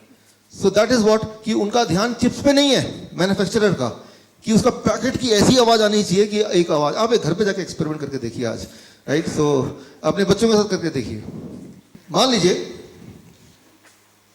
एक बेकार सा थैला ले लीजिए, उसमें एक अंगूर है, बच्चे को बोलिए ये खाएंगे, इसमें वही अंगूर है, ये खाओगे। अब देखिए उसका क्या इंस्टिंक्ट होता है, राइट? अब आपने बोला नहीं दोनों ही खाना पड़ेगा, एक यहां से एक यहां से, दोनों ले लिया उसने। अब इसको खोला उसने, एक आवाज आई, ब्रेन ने बताया। फिर जब ये खाएगा लगता है कि ये थोड़ा इंपोर्टेड है, दिखने में सेम है सेम ही। अब उससे पूछिए कि दोनों में से कौन सा ज्यादा टेस्टी है, राइट? तो आपको पता है कि उसका जवाब होगा ये ज्यादा टेस्टी है, थोड़ा महंगा लग रहा है ये। तो वो किससे खा रहा है? तो वो किससे खा रहा है? आंख से खा रहा है, कान से खा रहा है, वो छू रहा है, वो खा रहा है, और फाइनली वो खा रहा है। वो तो बहुत बाद में आया, उसने पहले निर्णय कर लिया कि इसका टेस्ट बड़ा अच्छा है, मुझे तो यही चाहिए, राइट? तो जब यहाँ से जाएंगे तो ऐसा ये आप लेके जाइए ताकि आप एक्सपेरिमेंट कर पाएं इसको, राइट? सब लोग एक और फिर बताइए भी मुझे व्हाट हैपेंस। सो जब आप सोचते हैं कि ये चीज़ टेस्टी है, ये चीज़ टेस्टी नहीं है, तो ये मत समझिए कि उसका टेस्ट है तभी वो टेस्टी है। That itself is an experience, जिसमें आपकी आंखों का, आपकी सोच का, आपकी कानों का, आपके बैकग्राउंड का, there are many thing which is contributing. अच्छा, एक एक्सपेरिमेंट कीजिए। आप कभी हॉस्पिटल जाते हैं मिलने के लिए किसी पेशेंट से? जब हॉस्पिटल जाएंगे ना तो उनको खाना दीजिए, भाई साहब आपके लिए खाना लाए लाल प्लेट में, खाएगा वो? सेम खाना इस पे डालिए, तो जब ये खाना लेगा यार थोड़ा भी खाएगा, यार मन नहीं कर रहा, तबीयत ठीक नहीं इसलिए खाने का मन नहीं कर रहा, राइट? जस्ट इमेजिन कीजिए हॉस्पिटल में लाल प्लेट। एक हॉस्पिटल में एक्सपेरिमेंट किया था अपने खाने के बजट को घटाने के लिए, कि पेशेंट को लाल प्लेट में खाना देने लगते थे, और ऑब्वियसली लाल प्लेट में हॉस्पिटल में पेशेंट बोलता है खाने का मन ही नहीं कर रहा, right? So try to understand, आप खाना जीभ से नहीं खा रहे हैं, राइट? क्या खाना चाहते हैं वो इंपॉर्टेंट नहीं है, आप इस वक्त आंखों से खाना खा रहे हैं, राइट? सो जो हम जितनी हम समझते हैं, जो हमारी समझ है हमारे बारे में, उससे भी गहरी कई सारी बातें हैं। वो ये कि हमारे बॉडी के एक एक cells, each one of the cell of the body itself is having its own intelligence, right? And वो सारे इंटेलिजेंस जोड़ के दैट इज वी आर। और इसमें जब हम कोई केमिकल बॉडी में डालते हैं तो we interfere with the total intelligence जो कि आपस में एक हार्मनी में था, राइट? उस हार्मनी को हम बिगाड़ते हैं। मान लीजिए यहाँ पे बहुत सारे म्यूजिकल इंस्ट्रूमेंट रखे हैं, तबला रखा है, ड्रम रखा है, वो सब रखे हैं, और सब बजाते हैं in harmony, that's called music. लेकिन अगर एक अपने मन से बजा रहा है, एक अपने मन से बजा रहा है, तो तब भी सब बजा रहे हैं, तब भी वही म्यूजिक सिस्टम है, तब भी वही लोग हैं, but that will called be as noise. उसे क्या बोलेंगे? नॉइज बोलेंगे। सिमिलरली मान लो आपको ब्लड प्रेशर है, गोली जब ब्लड प्रेशर का लेते हैं तो वो इट इज लाइक कि वो गिटार वाले को बोल रहा है तू जोर से बजा, ये नहीं देख रहा कि वो क्या बजा। आपस की सिंक्रनी वो नहीं है, क्योंकि जब भी कोई दवा लेते हैं तो वो किसी एक ऑर्गन पे काम करता है, ओवरऑल नहीं काम करता वो। और जब भी कभी कोई एक दवाई किसी भी ऑर्गन पे काम करेगी तो that will create a noise. वो ऑर्केस्ट्रा नहीं होगा, वो म्यूजिक नहीं होगा, उसको कहेंगे नॉइज। सो वो बैलेंस बिगड़ जाएगा, right? So we have to see. To understand, बीमार तो हैं चलो ठीक है, लेकिन बीमार रहने का ये मतलब नहीं कि बैलेंस बिगाड़ के और ज्यादा बीमार पड़ जाए, राइट? सो बीमार हैं, आई अंडरस्टैंड, उस वक्त हम थोड़ा डेस्परेट हो जाए, ठीक कैसे करें? फिर वो एक्सपेक्टेशन वाली बात, उम्मीद वाली बात, और जो उम्मीद है, अच्छा ये देखिए कि मैंने आपको एग्जाम्पल दिखाया कि दोनों एक टेस्ट के हैं, क्या कोई लॉजिक है उसमें? पापड़ जो कड़क से आवाज आएगी तो वो ज़्यादा टेस्टी, कोई लॉजिक है उसमें? उसमें कोई साइंस है? कोई साइंस नहीं है। उम्मीद, एक्चुअली ह्यूमन ब्रेन जो है वो साइंस पे चलता ही नहीं है। ह्यूमन ब्रेन जो है लॉजिक पे चलता ही नहीं है, वो चलता है एक्सपेक्टेशन पे, वो चलता है जैसे हम बोलेंगे नॉर्मल भाषा में भेड़ चाल। जो चीज़ बार बार होती जा रही, होती जा रही, होती जा रही, होती जा रही, जो चीज़ हमारा दिमाग, आंखें, नाक, कान उसको देख रहे हैं, एक्सपीरियंस कर रहे हैं, तो वही उसका अल्टीमेट ट्रुथ है। उसी को वो ठीक मानता है, उसी को एक्सपेक्ट करता है कि यही होना चाहिए। उससे अलग कभी कुछ होगा तो बोलेगा ये खराब है। जब भी आप डिसाइड करते हैं ये ठीक है, ये खराब है, तो जो चीज़ एक्चुअली आपके लिए ठीक है उसे आप शायद मना ही कर दें। इट डिपेंड्स कि आपका पास्ट में जो एक्सपीरियंसेस हैं उसका कलेक्शन क्या है। मैं आपको एक उदाहरण देता हूँ। अभी हम जा रहे थे यहाँ पे चंडीगढ़ के रोड में एक ढाबा है ना, क्या नाम है उसका? हाँ, गुलशन है, आप जाते हैं लगता है। हाँ, गुलशन के बाद एक और ढाबा है, हाँ सुखदेव ढाबा, राइट? हाँ, तो हमारे केंद्रीय विद्यालय के एलुमनाई मीट था, उसमें हम 4 दोस्त मिलकर गाड़ी में जा रहे थे कि रात के 1-2 बजे कि हम तो वो सुखदेव वाला ढाबा से खा के जाएंगे। भाई मैंने कहा कि हम तो चलो आपके साथ रहेंगे, खाना तो आप खाओ, हमारी गाड़ी में काफ़ी सारा खाना ऑलरेडी है। तो मैं सीन बता रहा हूँ, इमेजिन कीजिए वो बैठे हैं, चम्मच में वो खा रहे हैं, राइट? चम्मच हाथ में मुंह में डाल के खा रहे हैं। इज इट यूजुअल, नॉर्मल और एबनॉर्मल? अरे इसमें कौन सी बड़ी बात है? ढाबे में गए, चम्मच लिया, खा रहे हैं, दिमाग तो यही बोल रहा है ना आपको। अब जरा मैं इसको नए तरीके से पेश करता हूँ। जरा सोचिए, वो जो चम्मच से खा रहे हैं, मुंह में डाल रहे हैं चम्मच, वो न जाने आपके मुंह में डालने से पहले हजारों लोगों ने उसको मुंह में डाला होगा, राइट? और उसमें थूका होगा, किसी को पता नहीं कौन सी बीमारी होगी, कोई कहाँ से आया होगा, वही चम्मच लेके मुंह में डाल दिया आपने। लेकिन आपके दिमाग में एक लॉजिक आ गया, अरे उसको अच्छे से धो दिया होगा, ठीक है, एक्सेप्टेड, आपकी लॉजिक को मैं एक्सेप्ट करता हूँ। मैं बोलता हूँ आप मेरा ब्रश ले लीजिए, अच्छी से धो लीजिए, फिर से मुंह में डाल के ब्रश कीजिए। ये तो इसी का है ना। चम्मच मुंह में डाल के आराम से खा रहे हैं, जो हजारों लोगों ने, न जाने ट्रक वाला, पता नहीं कौन सा ड्राइवर, जिसके सामने जाना पसंद नहीं करेंगे, कोई शराबी, कोई उसमें मुंह में डाल के खा रहा होगा, वही आपने लिए मुंह में डाल के, यार क्या स्वाद है। लेकिन अगर आपका दिमाग बोलता है नहीं, धो देने से सब कुछ ठीक हो जाता है, तो किसी का ब्रश लीजिए और उसको धो दीजिए अच्छी, जितना अच्छा धोना चाहे, फिर उसको मुंह में डालिए। वो तो फिर एक ही आदमी का है ना, राइट? हम कहीं भी जाते हैं, किसी रिश्तेदार घर जाते हैं, अपना एक ब्रश लेके जाते हैं ना, कि नहीं उनके पास ब्रश होगा, किसी एक का ले लूंगा मैं, करते धो लूंगा। होना तो ये चाहिए कि एक चम्मच भी जेब में लेके जाइए जब भी कभी रेस्टोरेंट में जाए, राइट? अपना चम्मच जेब से निकाला, खाया पिया, उसको धोया, फिर जेब में रख दिया, उसके पीछे नाम भी लिखा है ताकि किसी और अपने जो फैमिली मेंबर के नाम से वो चम्मच मिक्स ना हो जाए। बोलना मैं सिर्फ यही, मैं ये नहीं बोलना चाह रहा हूँ चम्मच से खाना चाहिए कि नहीं खाना चाहिए, दैट्स नॉट द पॉइंट। मैं सिर्फ ये बोलना चाह रहा हूँ जो भी आप एक्शन करते हैं, that action is not a science. उसमें कोई लॉजिक नहीं है, उसमें कोई रीजनिंग नहीं है, वो बस है। और वो क्यों है? क्योंकि ऐसा चलता आया है। तो ऐसा चलता है, जो चीज चलती आती है उसको हम सोचते हैं कि ये ठीक ही है। कैसे हम डिसाइड करते हैं इज इट, ये ठीक है कि नहीं है? सिर्फ एक ही चीज हम देखते हैं, क्या ये चलता आया है ऑलरेडी। अगर दिमाग ने उसको कई बार ऑलरेडी देख चुका है हमारे एक्सपीरियंसेस में, तो ब्रेन बोलता है दिस इज ओके, फिर चाहे वो हमारा नुकसान भी क्यों ना कर रहा हो। बस ये छोटी सी बात I want to make you understand. For example, अगर हम बीमारी की बात करें, दुनिया में इस तरह के शहरों में जैसे फरीदाबाद है, दिल्ली है, न्यूयॉर्क है, होचिनमिन है, बैंकॉक है, जो बड़े बड़े शहर हैं, जो मेट्रो सिटी जैसे बोलते हैं, 30% of the death, every third death is because of heart disease. आपको बताइए ये पहला सबसे बड़ा कारण इस तरह के शहर में मरने का है वो heart disease, you know that. Second सबसे बड़ा कारण मरने का वो है कैंसर। हर 10 में से 2 death, 20% death is because of cancer, ये भी आपको पता है। तीसरा सबसे बड़ा कारण है मरने का, दैट इज कॉल्ड एट्रोजेनेसिस। एट्रोजेनेसिस कॉजेज। अब एट्रोजेनेसिस कॉजेज क्या है?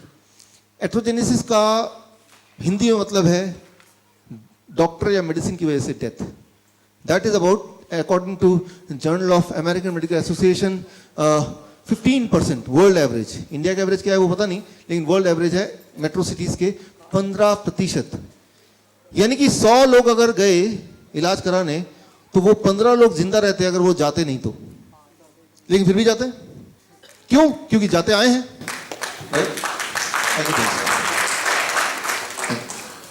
क्योंकि जाते आए हैं।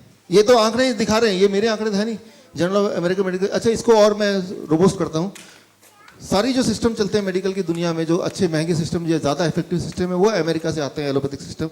अमेरिका का हेल्थ आप देखें, अमेरिका दुनिया में सबसे ज़्यादा खर्च करता है हेल्थ पे, अपने सिटीजन पे। That you all know, that highest amount of money any country spends on their citizen is America on health. लेकिन अमेरिका की सिटीजन्स की हेल्थ का इंडेक्स अगर हम देखें, अगर हम WHO के उसमें देखें, इट इज रॉक बॉटम। मतलब 70% of American at any point of time they are severely ill, severely obese, right. इसको और थोड़ा इलैबोरेट करता हूं मैं कि 1962 में यूएस में ओबेसिटी था 13%, डायबिटीज था 2.5%, हाइपरटेंशन था जितना भी था, लेकिन हाइपरटेंशन अब देखें 30% इंक्रीज हो गया, डायबिटीज 6.9% हो गया, ओबेसिटी 34% हो गया। अच्छा, एक इंपॉर्टेंट बात यह है कि अगर एडवांसमेंट हो रहा है, ज़्यादा हॉस्पिटल्स आ रहे हैं, टेक्नोलॉजी अच्छी हो रही है, तो बीमारियां क्यों बढ़ रही हैं? वो तो घटनी चाहिए ना। People should be healthy. तो ये है लॉजिक। लॉजिक से मैंने समझाया। लेकिन अब अगर आप बीमार पड़ेंगे तो क्या करेंगे? ब्रेन लॉजिक को बाईपास कर देगा उसी वक्त। ब्रेन बोले छोड़ो लॉजिक, कोई मतलब नहीं है, आप देखो पहले क्या हो रहा था, and brain will follow that, right. So वो आपकी गलती नहीं है, हमारे बॉडी की बनावट, that is how the brain behaves, right. Brain behaves whenever some action, जब भी आपको कोई एक्शन लेना है, तो एक्शन लेते वक्त ब्रेन ये नहीं देखता कि लॉजिक क्या है, साइंस क्या है, किसमें हम ठीक हो सकते हैं, किसमें हमारी भलाई है। ब्रेन सिर्फ ये देखता है कि पहले क्या हो रहा है, पहले तो वो बताओ, पहले क्या करते थे आप ये बताओ, कल तक क्या करते थे। चांसेस ये हैं कि जो भी आप कल तक करते थे, जो भी आप देखते आए हैं, चांसेस ये हैं कि चाहे उससे नुकसान हो रहा हो या फायदा हो रहा हो, you will still do that, right. That is how our brain is programmed and that is what you have to understand. अच्छा, ऐसे में हम करें क्या? तो ये तो सारी सिचुएशन है, राइट। तो इस सिचुएशन को ध्यान रखते हुए what we have to do, so आज उस पर बात कर रहे हैं कि what we have to do. यहाँ से जब घर जाएं तो इस नॉलेज को अंडरस्टैंड करते हुए इसको हम प्रैक्टिकली अपने जीवन में, अपने प्रॉब्लम्स को सॉल्व करने के लिए how we can use it, right. So उस पर हम फोकस करेंगे। अभी तक मैंने समझाया कि चल क्या रहा है, हमारा दिमाग कैसे बना है, हमारी चॉइसेस कैसे बनी है, मेडिसिन कैसे काम करता है, लीवर क्या करता है। अब मैं बताने जा रहा हूँ कि हमें क्या करना है once you go back home. Once you go back home from today, what you have to do. ये 4 अक्टूबर को ये बुक लॉन्च हुई वियतनाम में। ये है दुनिया की सबसे बड़ी study on nutrition and human health. Nutrition and human health के बीच का जो कनेक्शन है, उस कनेक्शन पे दुनिया की सबसे बड़ी study, that is called China study. हमारे एजुकेटर्स को पता है, डायबिटीज एजुकेटर हैं यहाँ पे कुछ, या थैंक यू। तो ये आपने हमारे कई सारे ट्रेनिंग प्रोग्राम में नाम सुना होगा, China study, the biggest ever study on human nutrition and the disease connection, right. तो और वो 2005 में बुक लॉन्च हुई चाइना स्टडी के नाम पे। Chinese health department, Oxford university of UK and Cornell university of US, इन तीनों ने मिलकर 20 साल तक स्टडी किया पूरे दुनिया की हेल्थ का और न्यूट्रिशन का जो संबंध है उसको समझने के लिए, और उसको एक नाम दिया चाइना स्टडी, और 2005 में बुक लॉन्च किया। और उसका वियतनामीज एडिशन 2017 में 4 अक्टूबर को लॉन्च हुआ, राइट। वो ये है। सो ये लॉन्च होने से कुछ महीने पहले चाइना स्टडी के पब्लिशर ने मुझे मौका दिया, मुझे कॉन्टैक्ट किया कि जब वियतनामीज भाषा में लॉन्च होगा तो इसमें जो फॉरवर्ड है वो आपको लिखना है। तो इसमें जो वियतनामीज भाषा में लॉन्च हुआ, तो द फॉरवर्ड, राइट, आपको मेरा नाम नहीं दिखेगा दूर से, forward, I wrote the forward for the Vietnamese language, thank you. और अभी हिंदी भाषा में शायद जुलाई अगस्त तक आ जाए, तो उसमें भी फॉरवर्ड मैंने लिख के दिया है चाइना स्टडी के पब्लिशर को, राइट। सो द बिगेस्ट, दुनिया की सबसे बड़ी स्टडी न्यूट्रिशन एंड डिजीज पे। तो मैं इस सब्जेक्ट पे पिछले 10 साल से ऑलरेडी काम कर रहा हूँ, राइट। ये इनके जो साइंटिस्ट है, टी कोलिन कैम्बल, इनसे जुड़ा हुआ हूँ। सो यहाँ से मैं कुछ क्लू ले रहा हूँ कि यहाँ से घर जाके क्या करें, राइट। बहुत सारी चीज़ें जो हमारे एजुकेटर ऑलरेडी उनको पता ही है, लेकिन आज कुछ नई चीज़ें, इसको सिंप्लीफाई करने के लिए मैं आपको एग्जाम्पल दे रहा हूँ। इमेजिन कीजिए कि आज एक नया मेडिसिन, एक नई मेडिसिन का लॉन्चिंग होता है। ये गैदरिंग है, ये प्रेस कॉन्फ्रेंस है यहाँ पे, और आज अनाउंसमेंट होता है कि एक नया मेडिसिन आ गया। इमेजिन कीजिए थोड़ी देर के लिए, राइट। और उस मेडिसिन की खूबी बता रहा हूँ। मान लीजिए मैं मार्केटिंग एजेंट हूँ एक उस मेडिसिन कंपनी से, और मैं आता हूँ, भाई मैं आता हूँ यहाँ से, आप सबका स्वागत है, कि आप यहाँ पे आए और आपको जान के खुशी होगी कि आज हम एक बहुत ही बड़ी उपलब्धि को हासिल किया, क्योंकि आज हम एक नया मेडिसिन लॉन्च करने जा रहे हैं। उस मेडिसिन को लॉन्च करने से पहले मैं उसकी खूबियों से आपको मिलाता हूँ। उसकी क्वालिटी है कि 95% तक के कैंसर के रोग वो ठीक कर सकता है। उसकी दूसरी क्वालिटी है कि वो प्रिवेंट कर सकता है हार्ट अटैक, ब्रेन स्ट्रोक को, और इवन हार्ट डिजीज को वो रिवर्स कर सकता है, यानी कि ठीक कर सकता है। अगर वो डायबिटीज को पूरी तरह ठीक कर सकता है। उस मेडिसिन का डब्बा आप यहाँ पे देख रहे हैं, उसका नाम है WFPB, शॉर्ट फॉर्म में वो मेडिसिन, राइट। अच्छा, तो आप पूछेंगे कोई साइड इफेक्ट तो नहीं है? इतनी सारी खूबियां हैं। हाँ, साइड इफेक्ट भी है, उसके बारे में बताता हूँ मैं आपको। यूं मानिए मैं आपको इन्फ्लुएंस कर रहा हूँ, मैं आपको बेचना चाहता हूँ मेडिसिन आपको, राइट। तो पहला साइड इफेक्ट है कि वो वेट अगर किसी का ज़्यादा है तो कम हो जाएगा, कम है वेट किसी का ऑलरेडी बहुत पतला है तो वो मोटा होने लगेगा, पहला साइड इफेक्ट। दूसरा साइड इफेक्ट है कि अगर वो मेडिसिन खाते हुए किसी को माइग्रेन पहले से था, एक्ने था, इंटेस्टाइनल डिसऑर्डर था, जुकाम वगैरह लगता था, तो वो भी अपने आप ठीक हो जाएगा। उस मेडिसिन का एक और साइड इफेक्ट है कि एनर्जी लेवल पूरे दिन बहुत स्ट्रांग रहेगी। और एक और है कि अगर किसी को इरेक्टाइल डिस्फंक्शन की प्रॉब्लम थी तो इस मेडिसिन का साइड इफेक्ट है कि वो भी ठीक हो जाएगा। तो ये तो रहे साइड इफेक्ट, राइट। अब आपको डिसाइड करना, मान लीजिए आप जेन्युइनली चाहते हैं कि ये मेडिसिन मैं लूं कि नहीं लूं, तो डिसाइड करते वक्त आप कुछ फैक्टर्स दिमाग में रखते हैं कि तभी जैसे आप ट्रीटमेंट लेने जाते हैं कि मैं इधर जाऊं कि उधर जाऊं, इस हॉस्पिटल जाऊं कि उस हॉस्पिटल, इस डॉक्टर के पास जाऊं कि उस डॉक्टर के पास, तो दिमाग में कुछ फैक्टर्स आते हैं जिसकी बेसिस पे आप डिसाइड करते हैं which medicine, which treatment should I take. तो वो कौन कौन से फैक्टर्स हैं? आप मुझसे मान लीजिए पूछ रहे हैं, चलो ये सब तो ठीक है, लेकिन मुझे ये खरीदना ही नहीं खरीद रहा हूं, उसके लिए कुछ फैक्टर्स हैं। Criteria to decide which treatment to choose. जब भी आप कोई ट्रीटमेंट चूज करते हैं, जब भी आप मेडिसिन चूज करते हैं या ये मेडिसिन भी चूज करेंगे, तो पहला 3 चीजों पे आप सवाल पूछेंगे। कितनी जल्दी ठीक कर सकता है ये? आपने बोला कैंसर ठीक कर देगा, लेकिन कितनी जल्दी? अगर बोलेंगे 20 साल में ठीक कर देगा, उससे पहले तो पेशेंट ही मर जाएगा। तो सबसे इंपॉर्टेंट बात, जब भी कोई ट्रीटमेंट आप लेते हैं तो पहला होता है दिमाग कि how quickly. Nobody would like to stay sick for long period, कि कुछ भी हो जाए जल्दी से जल्दी, पहला। नंबर 2 सवाल होता है कितने सारे हेल्थ प्रॉब्लम को एक साथ वो एड्रेस कर सकता है। अभी क्या होता है, एक इंसान 20 गोलियां, 25 गोलियां, 30 गोलियां, 40 गोलियां, अनलिमिटेड गोलियां खाता रहता, लेकिन एक दवाई ऐसा कि कितनी सारी प्रॉब्लम को एक साथ ठीक कर सकता है, ये भी एक इंपॉर्टेंट बात है।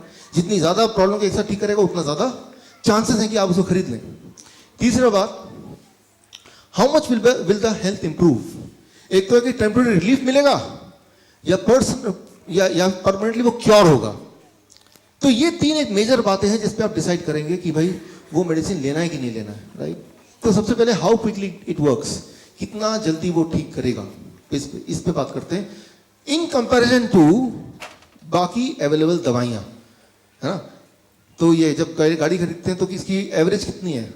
60। अब सोचते हैं कि बाकी की कितनी है, तभी तो ये डिसाइड करते हैं ज़्यादा है कि कम है। तो बाकी को कंपैरिजन, तो मैं इसको एग्जांपल देके साइंटिफिकली एक करता हूँ।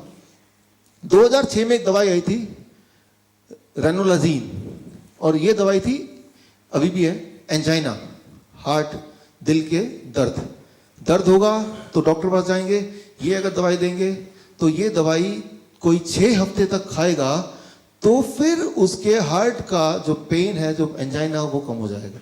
और ये सबसे ज़्यादा फास्टेस्ट टाइम, मतलब 1.5-2 महीने लगेंगे तब भी, और उसके बाद कम होगा। लेकिन साथ में साइड इफेक्ट भी इसके अपने हैं, हेडेक हो सकता है, कॉन्स्टिपेशन हो सकता है, डिजीनेस, नॉसिया हो सकता है।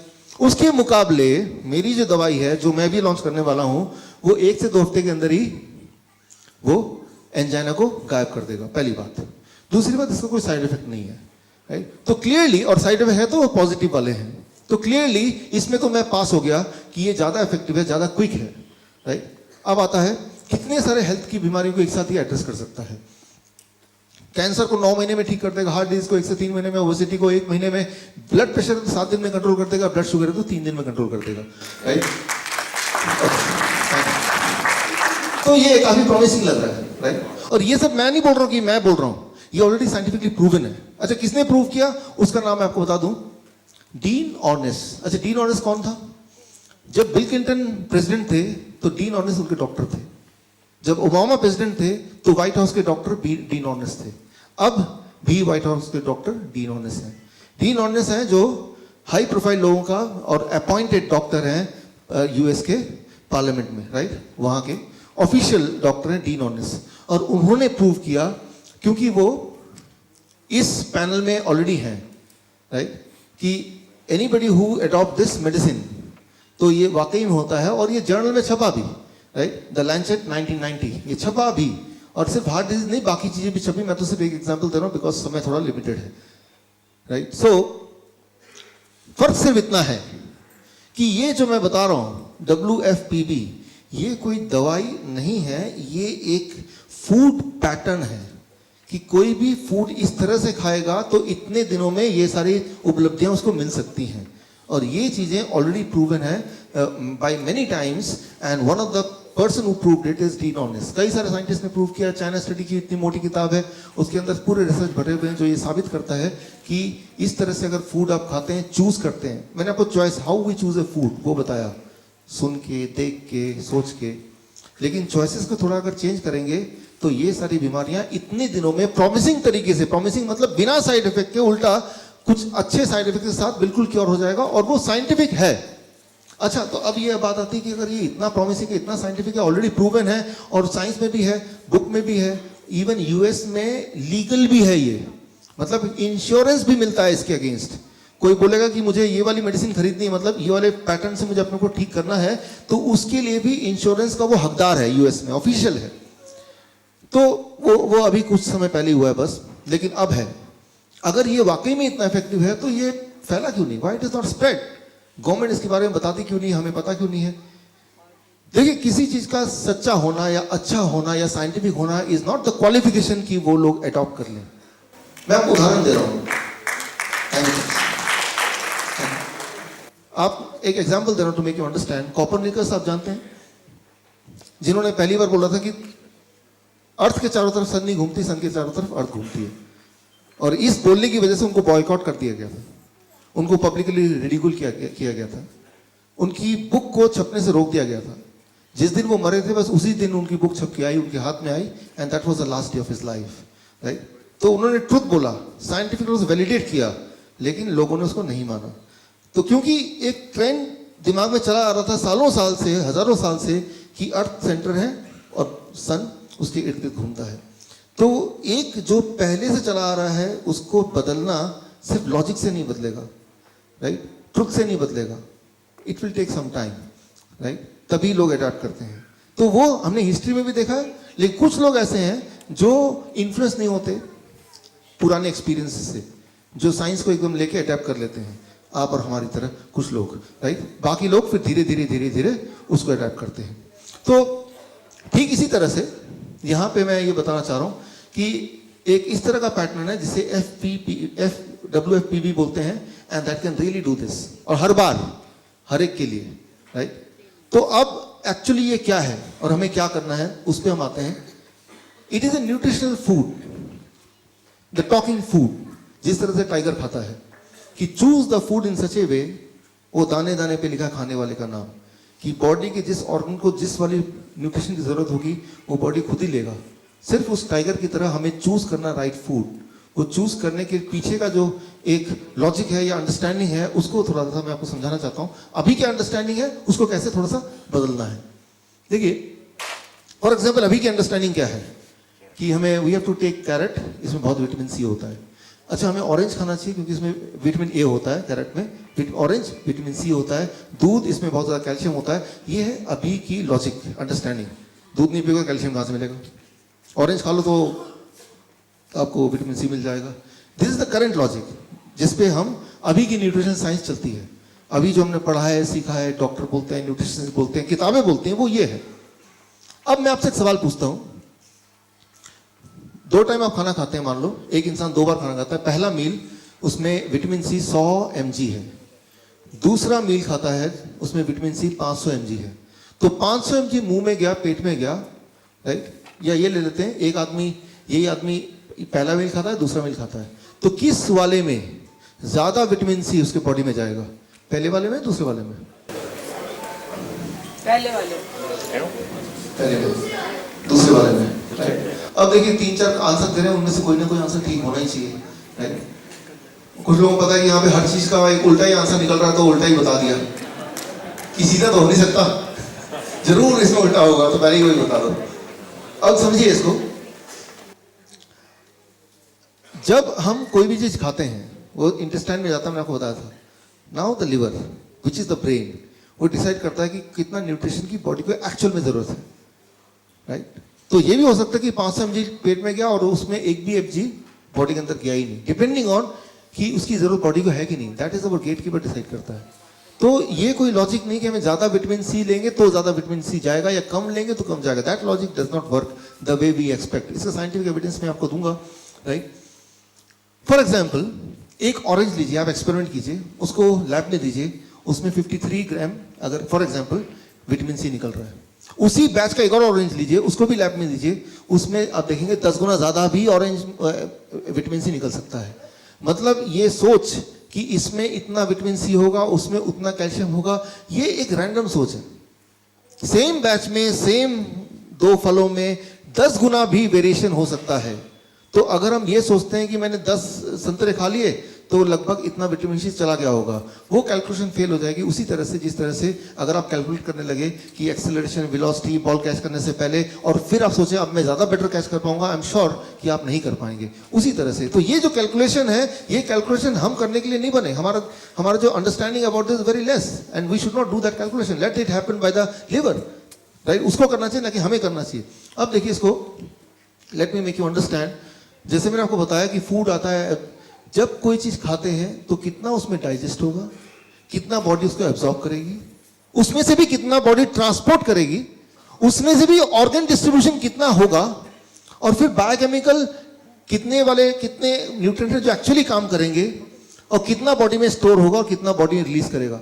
ये एक ऐसी चीज है जो इतना एब्रप्ट है, इतना रैंडम है कि आप उसमें कुछ भी कैलकुलेट नहीं कर सकते, कुछ भी कैलकुलेट नहीं कर सकते। उसकी जो अंडरस्टैंडिंग है वो अभी तक इवॉल्व हुई ही नहीं है। तो जब भी कोई बोलता है कि आपको तो दिन में विटामिन सी इतना लेना चाहिए ग्राम, बोलता नहीं है वो हर्बल लाइफ, आपको तो इतना ग्राम विटामिन B12 लेना चाहिए, वो तो फूड से मिलेगा नहीं, तो आप मेरे वो डब्बे से ले लो। फिर आप भी सोचते हैं यार हेल्थ नहीं तो क्या, तो आप अपना पैसे कमाई का कुछ पार्ट उसमें दे देते हैं। हर्बल लाइफ है और what ever it is, right, Nutrilite है। तो वो कैलकुलेशन नहीं हो सकती, राइट। वो कैलकुलेशन एक रैंडम कैलकुलेशन है, उस कैलकुलेशन को बेस हो ही नहीं सकता। बिकॉज जब आप कुछ खाते हैं, जैसे मैंने बताया, कितना बॉडी में डिस्ट्रीब्यूट होने वाला है किसी भी एक पल, वो टोटली एक अलग बॉडी की इंटेलिजेंस है, सेलुलर इंटेलिजेंस।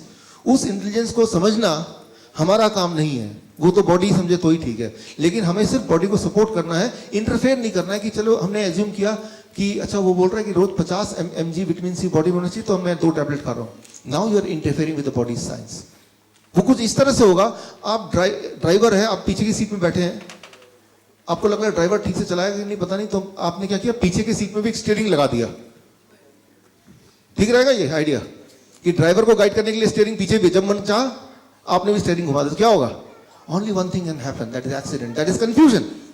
सिमिलरली जब आप डिसाइड करते हैं कि मेरा ब्लड प्रेशर इतना है, अरे इतना लगता ठीक नहीं है, तो इसको थोड़ा कम करना चाहिए, तो एक टैबलेट ले लेते हैं। तो आप क्या करते हैं? वही करते हैं कि पीछे वाली सीट का जो स्टीयरिंग है उसको आप कंट्रोल करने की कोशिश करते हैं। तो आगे वाला सोचता तुम चला रहे, मैं क्यों चला रहा हूं। तो बॉडी बोलता है यार तुम ब्लड प्रेशर मैनेज कर रहे हो तो तुम ही करो, right, why should I manage, right. So blood pressure is not that simple. अच्छा देखिए, ब्लड प्रेशर क्या है? इमेजिन कीजिए आपके घर में एक टैप है और टैप के नीचे आपने एक पाइप लगा दिया, टैप ऑन कर दिया, पानी जाएगा। अब टैप पाइप को पकड़ लीजिए, दबा दीजिए, फ्लो बढ़ेगा घटेगा? बढ़ेगा ना। वाटर प्रेशर इंक्रीज होगा डिक्रीज होगा? इंक्रीज होगा, राइट। सो जितना डायमीटर कम होगा उतना प्रेशर बढ़ेगा। ठीक उसी तरह से हमारा ब्लड वेसल में जब ब्लॉकेज होता है तो डायमीटर कम होता है कि बढ़ता है? घट गया, तो ब्लड प्रेशर बढ़ेगा या घटेगा? बढ़ जाएगा। अब दवा से जब आप प्रेशर घटाते हैं तो एक्चुअली हार्ट को वीक करते हैं तो प्रेशर घट जाता है, लेकिन प्रेशर का घटने का मतलब ब्लॉकेज घट गया क्या? तो प्रॉब्लम वही की वही है, सिर्फ वो पैरामीटर चेंज हो गए। और बदले में क्या हुआ, वो जो इंसान है वो ब्लड प्रेशर घटाने के चक्कर में उसका हार्ट कमजोर हो रहा है। At that cost he is getting the right और एक्सपेक्टेडली राइट ब्लड प्रेशर। तो मैं ये बोलना चाह रहा हूं कि मैं ऐसा नहीं बोल रहा हूं कि हाई ब्लड प्रेशर ठीक है, लेकिन मैं ये बोलना चाह रहा हूं कि अगर हाई ब्लड प्रेशर है भी और लेकिन दवा लेके ठीक कर रहे हैं तो that is something not expected, right. अगर ड्राइवर गलत डायरेक्शन में गाड़ी चला भी रहा है तब भी आप पीछे की स्टीयरिंग से नहीं कंट्रोल कर सकते उसको। अभी तो सिर्फ गलत डायरेक्शन जा रहा है, फिर तो एक्सीडेंट ही हो जाएगा ना। राइट, कम से कम कहीं जा तो रहे कम से कम, right. So that is what I mean. We should not interfere with the body's functioning in the way, right, as a main driver, right. तो वो वाला इंटरफेरेंस हम ना करें तो ठीक है. नाउ एक बहुत नेचर, दुनिया का सबसे बड़ा एक बहुत ही रेस्पेक्टेड प्रेस्टीजियस जर्नल है, a very prestigious journal, it's called nature, right. So nature journal में इन्होंने प्रूव किया कि जब भी कोई न्यूट्रिशन मतलब विटामिन सी हो गया, विटामिन ए हो गया, बीटा कैरोटीन, या फिर और कोई मिनरल हो गया, जब वो फ्रूट्स के या सब्जियों के अंदर रहता है तो उसकी ताकत काम करने की कई गुना 263 टाइम ज़्यादा होती है इन कंपैरिजन टू जब उस न्यूट्रिशन को अलग से निकाल के एक टैबलेट में भर के आप उसको खाने लगते हैं. It doesn't work the way it should work. For example, मान लीजिए हम बोलते हैं कि विटामिन सी से इम्यूनिटी बढ़ती है, तो विटामिन सी गोलियां खा रहे हैं. अच्छा, मैं बोल दूं, आपसे पूछूं, गाड़ी जब चलता है तो गाड़ी आगे बढ़ रहा है, इसलिए कौन रिस्पॉन्सिबल है? मतलब गाड़ी का कौन सा पार्ट की वजह से गाड़ी आगे चलता है? कौन सा? इंजन. तो गाड़ी आगे चलती है बिकॉज इंजन उसको आगे ले जाता है, राइट. अच्छा, ऐसी बात है. तो मैं इंजन को उठाता हूं, बाहर निकाल देता हूं, इंजन को और बैठ जाता हूं, क्या अभी गाड़ी मैं आगे बढ़ जाऊंगा? नहीं. वो इंजन तभी आपको गाड़ी आगे ले जाएगा जब वो गाड़ी का पार्ट होगा. अलग से वो बेकार है, पावरफुल है लेकिन अलग से कोई पावर नहीं है उसकी, राइट. इट इज राइट कि विटामिन सी आपकी इम्यूनिटी को स्ट्रॉन्ग करेगी और करती है when it is a part of the whole. जब पूरे उसका एक पार्ट है तभी उसके वो कर सकती है. वो उसको अलग ले लोगे and then you expect the same result, it do not happen. ऐसा होता नहीं है, राइट. सो अच्छा, ये जो सारा मेडिसिन का पूरा ये जो आया है पिछले 50 साल में, ये बना कैसे, right, which we call medical science. Ayurveda को साइंस नहीं बोलते हैं, किसी और को साइंस नहीं बोलते, मेडिकल को साइंस क्यों बोलते हैं? How it came? क्योंकि इसके पीछे का जो बैकअप है वो साइंस का बैकअप है. किस तरह का, मैं आपको एग्जांपल देता हूं. 1922 में, ये बहुत बड़ा एग्जांपल है. साइंस एक बहुत बड़ा जर्नल है नेचर की तरह, बहुत ही बड़ा जर्नल है, मोस्ट रेस्पेक्टेड जर्नल साइंस. इसमें एक रिपोर्ट आई, vitamin E discovered in green leafy vegetable with a major health benefit. ये देखा गया कि विटामिन ई जो है वेजिटेबल में जो पाया जाता है उससे बहुत ज़्यादा हेल्थ अच्छी रहती है. ये एक रिपोर्ट है. और साइंस में जो रिपोर्ट आती है वो भगवान का दिया हुआ बनाया हुआ रूल बन गया, मतलब अनचैलेंज्ड. मतलब उसको कई कड़े मतलब ऑब्स्टिकल पास करना पड़ता है तभी जाके वो रिपोर्ट छपती है फाइनली, राइट. बायस्ड रिपोर्ट नहीं छप सकती, ओरिजिनल रिपोर्ट छपती है. तो ये रिपोर्ट के बाद ये देखा गया 1993 फर्दर ये प्रूव हुआ कि ऐसे लोग जिनकी बॉडी में विटामिन ई ब्लड में ज़्यादा है होती है उनका हार्ट डिजीज कम होता है. तो पहले तो ये प्रूव हुआ विटामिन ई वेजिटेबल्स में जो है वो हेल्थ के लिए बड़ा अच्छा है. साथ में ये भी प्रूव कर दिया गया विटामिन ई ज़्यादा ब्लड में तो हार्ट डिजीज कम. क्लियर? अब आप एक बिजनेसमैन है, आपने क्या किया, ये दोनों रिजल्ट निकाले और तीसरे आदमी को दिखाया जिसको बेचना चाहते हैं, देखो भाई vitamin C is good for health and is good for heart disease. वो मान गया, साइंस जर्नल में आया. आपने क्या किया, अनजाने में या जानबूझ के वेजिटेबल फूड से विटामिन सी निकाला, उसकी गोली बनाई, ये गोली ले लो, राइट. और आपने इसको देख लिया और वो मार्केटिंग वाले ने मार्केट कर दिया और आपने एक्सपेक्ट किया कि भाई अब ये वैसे ही काम करेगा, राइट. तो इससे ये शुरू हुई और ये जेन्युइनली शुरू हुई कि लगा लोगों को, एफडीए को लगा, साइंटिफिक कम्युनिटी को लगा कि ऐसा ही तो होना चाहिए. लेकिन जिन लोगों ने ये दवाइयां लेनी शुरू की उनको ट्रैक करना शुरू किया, ट्रैकिंग एजेंसीज. फिर फाइनली ये रिपोर्ट आया 2008 में, vitamin E in supplements can increase the heart disease, right. Vitamin E supplement form में लेंगे तो हार्ट डिजीज बढ़ेगा, विटामिन ई अगर सब्जियों से डायरेक्ट बॉडी में आएगा तो हार्ट डिजीज घटेगा. Right, understand? सेम न्यूट्रिएंट है but two opposite action depending on how you are taking it. क्या ले रहे हैं ये इंपॉर्टेंट नहीं है, कैसे ले रहे हैं that plays an important major role. लेकिन ये अंडरस्टैंडिंग कब आई मेडिकल साइंस में? ये आते आते 2008 हो गया, अब आ रही है धीरे धीरे, आज से 10 साल पहले, राइट, या उससे भी और थोड़े से पहले, कि क्या ले रहे हैं वो इंपॉर्टेंट तो होगा लेकिन कैसे ले रहे हैं, कौन से सोर्स से आ रहा है, that is even more important. Rather उसको सप्लीमेंट फॉर्म में लेंगे तो जो एक्सपेक्टेड उसका बेनिफिट था वही उसका नुकसानदेह हो जाएगा, राइट? अब वो नहीं पता, क्योंकि मेडिकल कॉलेज में मेडिकल कॉलेज में जो न्यूट्रिशन सब्जेक्ट होता है 7 साल में वो 7 घंटे का होता है, 7 आवर्स, उसी में सारा न्यूट्रिशन साइंस होता है। और बाकी जो पढ़ाई होती है वो ड्रग्स की होती है, दवाइयों की होती है, दवाई का वो हाफ लाइफ डोज, कितना ड्रग्स से लिवर कैसे काम करेगा वो होता है। तो इसीलिए उनको नहीं पता, क्योंकि उनके सिलेबस का पार्ट नहीं है। तो they are not the right person to talk about nutrition. Nutrition एक अलग फील्ड है, medical doctors are different field, they are made to injection देना, दवाई देना, सर्जरी करना, ये उनका काम है, राइट? उनका काम फूड के बारे में नहीं बताना है, न्यूट्रिशन के बारे में नहीं बताना है उनका, राइट? तो उनको पता नहीं होगा क्योंकि उनका सिलेबस का पार्ट नहीं है, राइट? सो और कुछ समय पहले, आज से 10-15 साल पहले तो मेडिकल साइंस को भी नहीं पता था, राइट? साइंस को भी नहीं पता था, बट नाउ साइंस को कैसे पता चलता है? Science itself is not science. पहले एजम्पशन होता है कि शायद ऐसा फायदा होगा, फिर कुछ लोग उसको अपनाते हैं, लाखों लोग, फिर उनको ट्रैक किया जाता है सालों साल तक, फिर देखता है ये तो उल्टा हो गया, फिर दैट बिकम्स अ साइंस, फिर रिजल्ट को कोलेट करते हैं, वो रिजल्ट को डिस्प्ले करते हैं, राइट? तो पहले एक एक्सपेक्टेड गोल होता है, शायद ऐसा काम करें, उससे वो जर्नी शुरू होती है, फिर वो 10 साल चलती है, हजारों लाखों लोग उससे पीड़ित होते हैं, फिर वो उसका रिपोर्ट कलेक्ट होता है, फिर वो जर्नल में आता है, this is science, right? Science ऐसे होता है। वो मॉलिक्यूलर लेवल में पहले ही पता चल जाए कैसे काम करेगा, वो साइंस नहीं है, उतने इवॉल्व अभी तक टेक्नोलॉजी हुई नहीं है। अब देखिए, ये है Journal of American medical Association का रिपोर्ट, और similarly vitamin E supplement leads to higher cancer episode. Vitamin E vegetable से आएगा तो कैंसर कम करेगा, लेकिन अगर वही सप्लीमेंट फॉर्म में आएगा तो कैंसर बढ़ाएगा, राइट? सो जितने सारे विटामिन के ऊपर ट्रायल्स हुए, वो सारे ट्रायल्स को मिला दें, एक रिपोर्ट निकालें, तो उसे बोलते हैं मेटा एनालिसिस। और उसमें भी सेम ही बात की जा रही है कि अगर कोई सप्लीमेंट फॉर्म में कोई चीज़ आप लेंगे तो वो हार्ट की डिजीज को बढ़ाता है, लेकिन कोई नेचुरल फॉर्म में अगर आता है तो हार्ट की डिजीज को घटाता है। तो ये रिपोर्ट भर रिपोर्ट है, और ऐसे कई के रिपोर्ट्स हैं।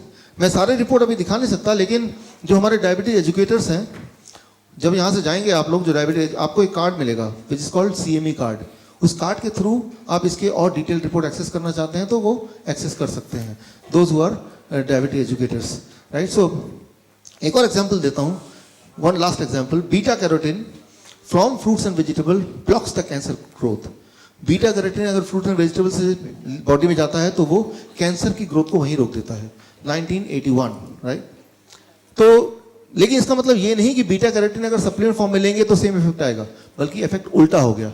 अगर वो सप्लीमेंट फॉर्म में आएगा तो it increases the death because of cancer by 46%।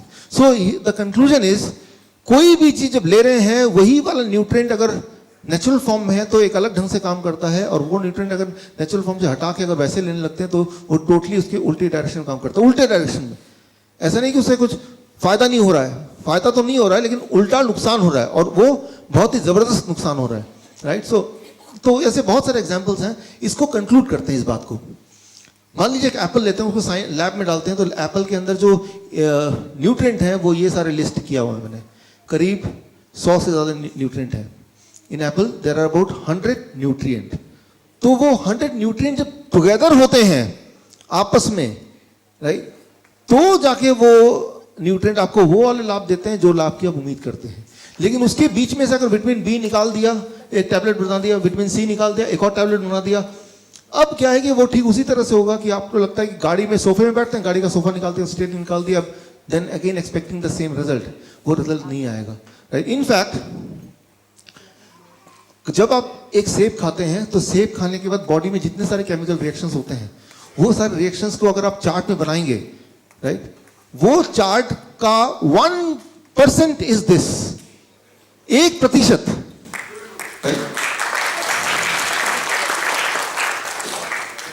99% इसको और बढ़ा दीजिए।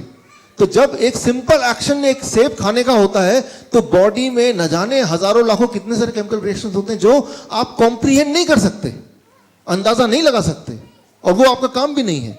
जैसे मैंने आपको वो बॉल वाला एग्जाम्पल बताया, वो आपका काम नहीं है कि मैं उसको कैलकुलेट करूं, उसको करूं, that is not your job. और अगर जैसे ही आप इस कैलकुलेशन में लग जाते हैं तो हमारी जो हार है वो वहीं से शुरू हो जाती है, लॉस वहीं से शुरू हो जाता है। We should not calculate, right, because we cannot calculate. अब मॉडर्न मेडिसिन में क्या है गड़बड़ अच्छा ब्लड प्रेशर ज़्यादा हो गया, उसको घटा दो। ब्लड शुगर ज़्यादा हो गया, उसको घटा दो। अच्छा कैंसर हो गया स्पाइन, उसको काट दो। हार्ट अटैक है, चलो एक स्टेंट लगा देते हैं। तो जब भी हम इस तरह के एक्शन करते हैं तो बॉडी का जो बैलेंस है, मैंने आपको ऑर्केस्ट्रा का एग्जाम्पल दिया था, राइट, वो जो हारमोनी है वो लॉस हो जाता है। जब हारमोनी लॉस होगी तो वो इंसान ज़्यादा दिन तो जिंदा नहीं रहेगा, वो बीमार ही रहेगा हारमोनी को लॉस करके।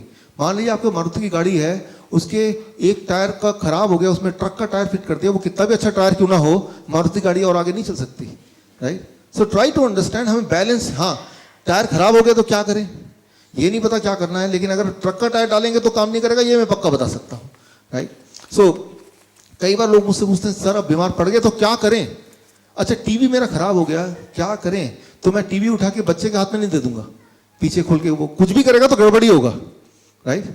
तो टीवी, बीमार पड़ने के बाद मेडिसिन खाना ठीक वैसे ही होगा कि भाई टीवी खराब होने के बाद टीवी खोल के एक छोटे बच्चे को दे दिया, भाई इसको ठीक करने की कोशिश कर, राइट। तो मैं ये नहीं बोल रहा हूँ ठीक कैसे करना है नहीं करना है, लेकिन मैं ये बोल रहा हूँ कि उसको और खराब नहीं करना, कम से कम need not to make it more sick, right. So now अगर ह्यूमन डिजीज की बात करें, इंटरनेशनल क्लासिफिकेशन ऑफ डिजीज 10, तो 1662 में पहली बार ये लिखा गया कि इंसान कितने तरह से बीमार पड़ सकता है, और वो था 81 तरीके से बीमार पड़ सकता है। और उसका जो लेटेस्ट एडिशन है दैट इज कॉल्ड ICD-10, अब वो फिगर आ गया 81 से 8000। इंसान आज की तारीख में 8000 तरीके से बीमार पड़ सकता है, 8000। लेकिन मैंने आपको शुरू में बता दिया, इंसान एक्चुअली एक ही तरीके से बीमार पड़ता है मोस्ट ऑफ द टाइम, कि वो चिपचिपा हो जाता है ब्लड वेसल, देन इन्फ्लेमेशन होती है वहाँ पे, देन वहाँ ब्लॉकेज बनते हैं, और ब्लॉकेज जहाँ भी बना, जिस भी ऑर्गन में बना, वो ऑर्गन काम नहीं करेगा तो उसी का एक नाम दे देते हैं, right. Arthritis, gastritis, pancreatitis, otitis. Itis देख रहे हैं आप, आइटिस सुन रहे हैं, आइटिस का मतलब वहाँ पे घाव, उस ऑर्गन में घाव, राइट। तो बीमारी एक ही है, उसके नाम बढ़ते गए, अब 8000 हो गए, और हर बीमारी के 10-10 दवाइयाँ हैं, 80,000 different kind of medicine at least. So और उसके हज़ारों ब्रांड्स हैं, उसके हज़ारों डोजेज हैं, राइट, उसके हज़ारों कॉम्पोजिशंस हैं, कॉम्बिनेशंस हैं। So that is how the human disease वो बढ़ता ही जा रहा है, बढ़ता ही जा रहा है, राइट। सो नाउ यहाँ पे कंक्लूजन ये करें कि तो करना क्या है। मेडिकल मॉडर्न मेडिसिन जो सिम्टम बेस्ड है वो कॉस्ट बेस्ड नहीं। सिम्टम क्या होता है, कॉज क्या होता है, मैं इसको समझाता हूँ, इस पर फोकस करेंगे तो will reach to the solution. मान लीजिए यहाँ से आप घर जाते हैं, घर जाके देखते हैं, घर जैसे ही एंटर करते हैं, लॉक खोलते हैं, दरवाजा के अंदर जाते हैं, कितनी बदबू आ रही है, पता नहीं बदबू आ रही है, लगता है चूहे मरने की बदबू आ रही है, राइट, रहा नहीं जा रहा बिल्कुल। अब आप जाते हैं दोस्त के पास, किसी डॉक्टर के पास, किसी वैसे तो कोई वेल विशर के पास, घर में रहा नहीं जा रहा, बहुत बदबू आ रही है। वो बोलेगा अच्छा ये परफ्यूम लो, 2 दिन बाद 2 बार छिड़क लेना। 2 बार छिड़कते हैं, बदबू गायब, खुशबू आ रही है, लेकिन उसकी जो इफेक्ट है कम हो गया। वो जो चूहा जो मरा पड़ा था कोने में, वो जैसे जैसे समय बढ़ रहा है वो बदबू कम हुई, घटेगी बढ़ेगी, बढ़ेगी ना, राइट। लेकिन आप देख रहे हैं 2 बार में काम नहीं कर रहा, आपने दोबारा उस दोस्त के पास जाते हैं, यार आपने वो दिया था परफ्यूम, लेकिन यार उसके बावजूद भी बदबू आ रही, बोलेगा इसको 2 बार छिड़क दे तो 4 बार छिड़क लो, 4 बार छिड़कते तो काम बन जाता है। लेकिन कुछ समय तक, क्योंकि अभी सड़ रहा है, वो थोड़ा और सड़ेगा, राइट। फिर बोलेगा मैं ये इंपोर्टेड परफ्यूम लाया हूं, अब इसको ट्राई करो, राइट। तो लेकिन अगर मैं पूछूं सीधे सीधे कि सोल्यूशन क्या है इसमें, व्हाट इज द सोल्यूशन, अरे भाई वो चूहा ढूंढो, जहां भी उठा के फेंको, प्रॉब्लम इज सॉल्व। तो सिम्टम क्या है, वो जो बदबू है दैट इज सिम्टम।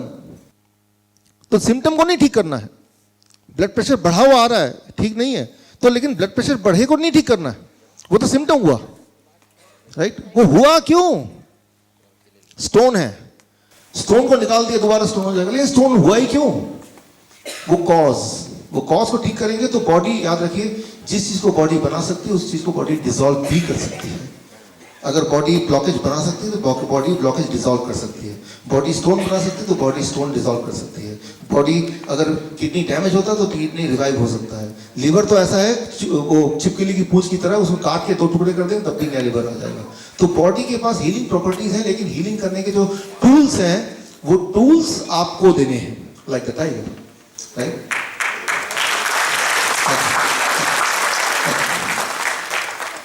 सो यहाँ पे हम क्या करें आज के बाद ताकि हम ठीक रहें। एक तरीका ये है एक्सरसाइज करें, दौड़ें, भागें। कई बार लोग बोलते हैं दौड़ने भागने को आप इंक्लूड क्यों नहीं करते अपने ट्रेनिंग प्रोग्राम में।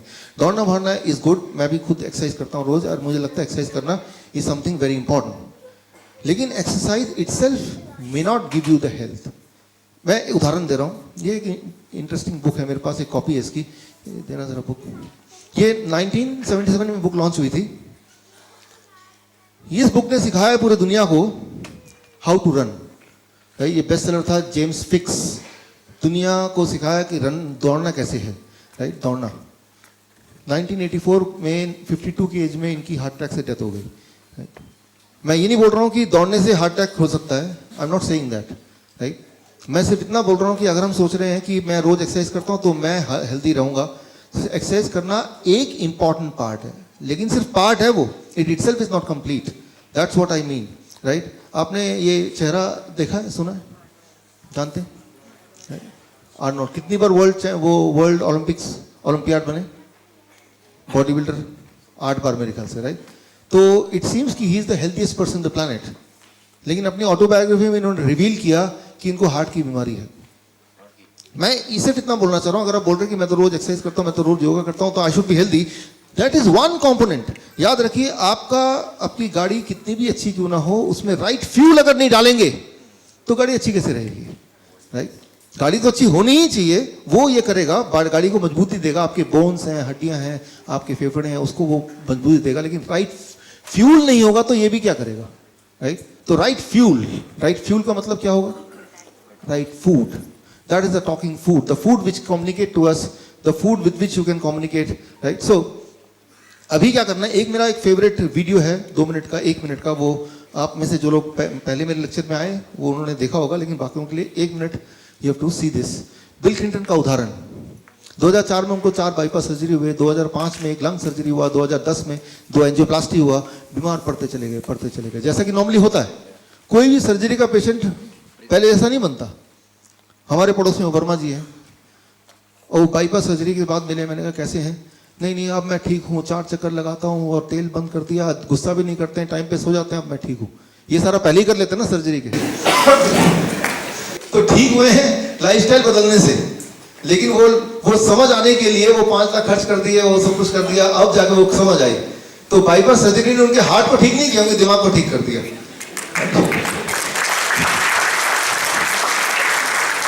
यही सारी बातें पहले बोला कि भाई आप थोड़ा चक्कर लगाओ, थोड़ा गुस्सा कम करो, ठीक टाइम पे सो जाओ, ठीक से खाना खाओ, right. So that is what so दिमाग को ठीक करना है तो कोई कारण है, सो प्लेसेबो इफेक्ट, राइट।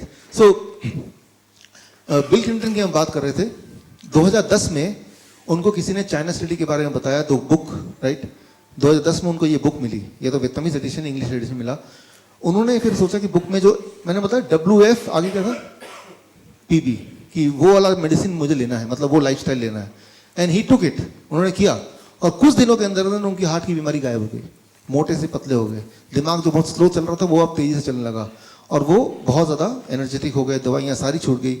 तब 2010, आज 2018 है, तब से लेके अब तक he never fail sick again. और इलेक्ट्रॉनिक मीडिया ने देखा, इंटरनेशनल मीडिया ने देखा कि बीमार एक इंसान था, लेकिन अब वो इतना एनर्जेटिक जितना वो पहले नहीं था जब वो प्रेसिडेंट थे, even more handsome than when he was the president of America. पूछा कि आपके नए हेल्थ का राज क्या है, उन्होंने जो राज खोला, आप देखिए उन्होंने क्या बोला।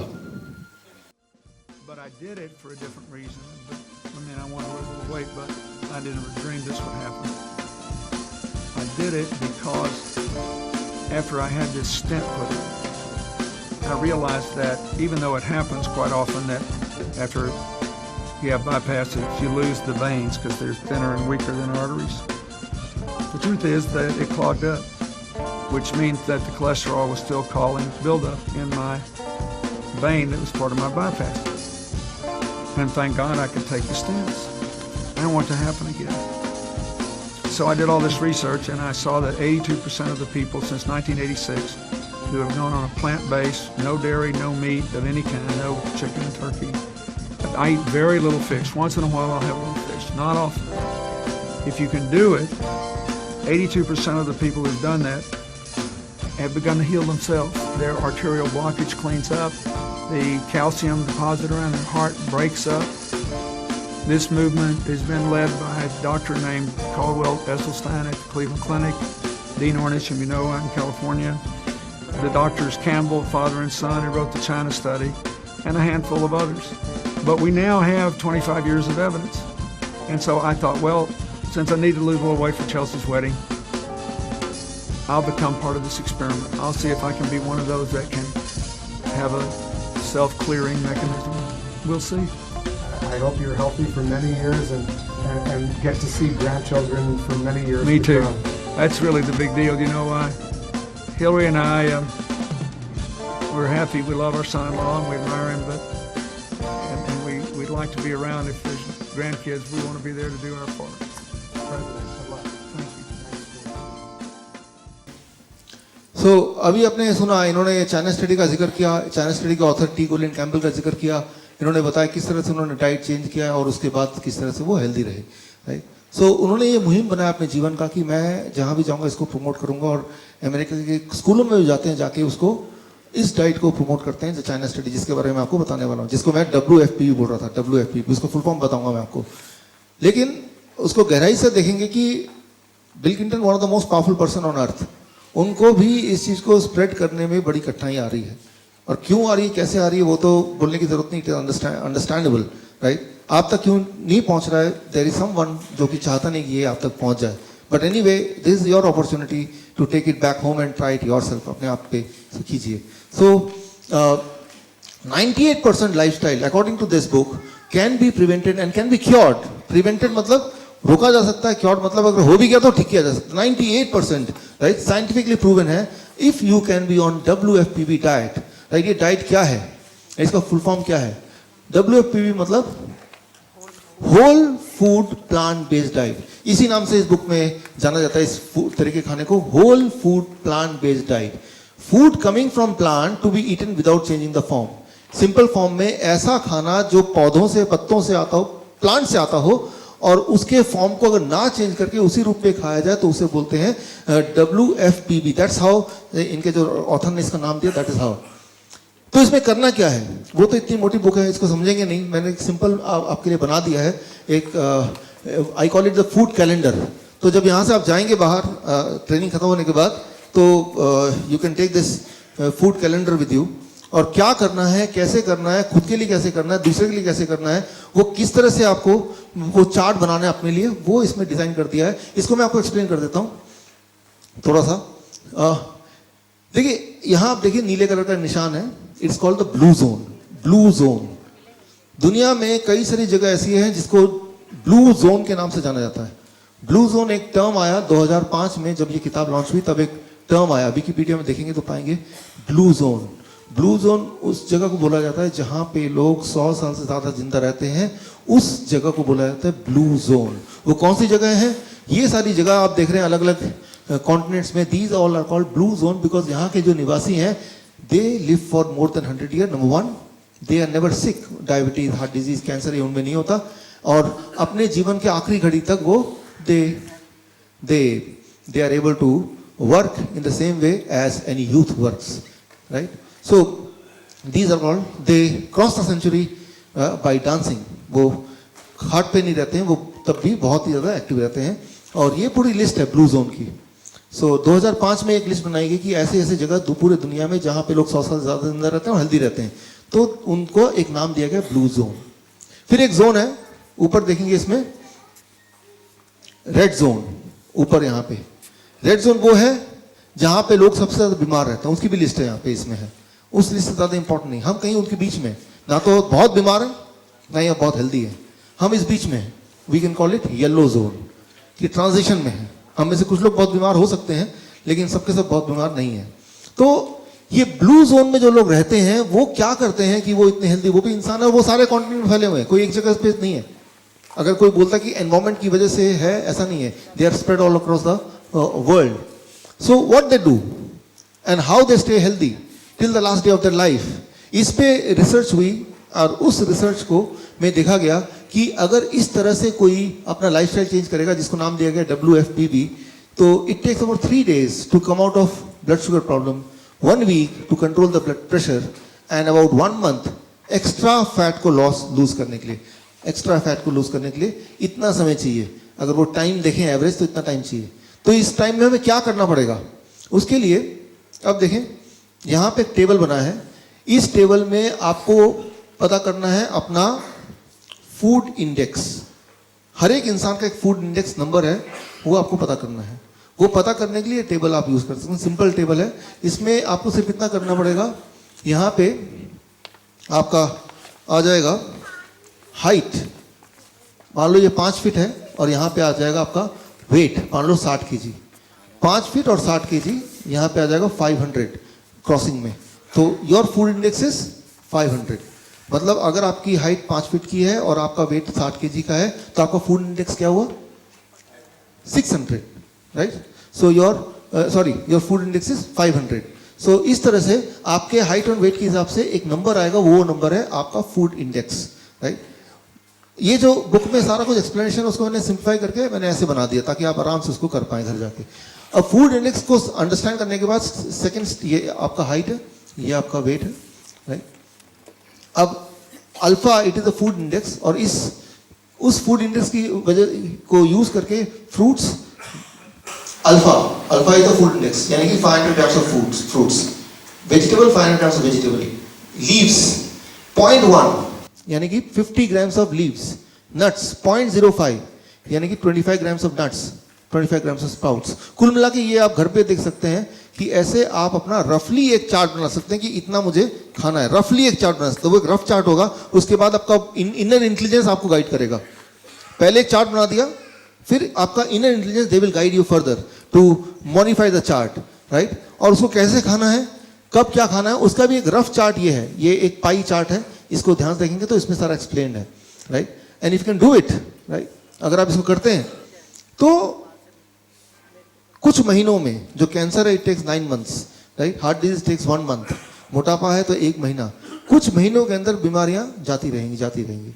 लेकिन इसमें एक गड़बड़ है, उस गड़बड़ को मैं एक्सप्लेन करना चाहता हूं। मैं उदाहरण दे रहा हूं, स्टीव जॉब बीमार पड़े थे 1974-75 में, उनको कैंसर हो गया था। तो तब वो स्टीव जॉब नहीं थे, एक्चुअली एक आम इंसान थे। तो वो इंडिया आए थे, जैसा कि उन्होंने अपने बायोग्राफी में लिखा है, ऑटोबायोग्राफी। और इंडिया आके उन्होंने इस तरह का जो खाना हम बोलते हैं, जैसे नेचुरोपैथी कहते हैं इंडिया में, भारत में, राइट, वो सीखा और वो खाने लगे और वो कैंसर से ठीक हो गए और वो ठीक रहने लगे। फिर 2000 के बाद उन्होंने, जब उनकी पत्नी ने पूछा कि भाई आप इस तरह से खाना क्यों खाते हो, कच्ची खाना खाते हो, कच्ची सब्जी, तो मजाक में उन्होंने रिवील कर दिया कि भाई मुझे तो कैंसर था और मैं ऐसे खाता हूँ। वो जो कैंसर वर्ड सुना, उसकी बीवी ने और उनके दोस्तों ने पकड़ के उनको डॉक्टर के पास भेज दिया हॉस्पिटल में। ये तो कैंसर, और ये क्या कर रहे हैं, तो सारी खतरनाक चीज खा रहे, राइट? तो that I call yellow zone transition. आप देखते हैं ना, येलो जोन का क्या होता है, गाड़ी जब आप ट्रैफिक लाइट में होते हैं, येलो वाला टाइम होता है, उसमें क्या होता है, आप जा नहीं सकते, लेकिन तब हार्ट बीट कम होती, ज्यादा होती है, राइट? तो जाना है, तैयारी कर रहे हैं, बट जा नहीं सकते अभी। तो मैंने देखा जो diabetes educator they will relate to it, कि जैसे ही आप इस डाइट पे आते हैं, जो पेशेंट आता है तो वो येलो जोन में आता है, तब आसपास वाले जो है इन्फ्लुएंस करते हैं, अरे ये क्या कर रहे हो, राइट? आप जाके करेंगे तो बोलेंगे आपके घर वाले जो हैं, आप तो वो हेल्थ की ट्रेनिंग में गए, आप अपना हेल्थ ठीक करना, आप तो दिमाग खराब करके आ गए, राइट? ये क्या कर रहे हो, व्हाट इज दिस? आपने दूध पीने छोड़ दिया इसके हिसाब से, राइट? डेयरी प्रोडक्ट छोड़ दिया, ये दवाई भी छोड़ दी।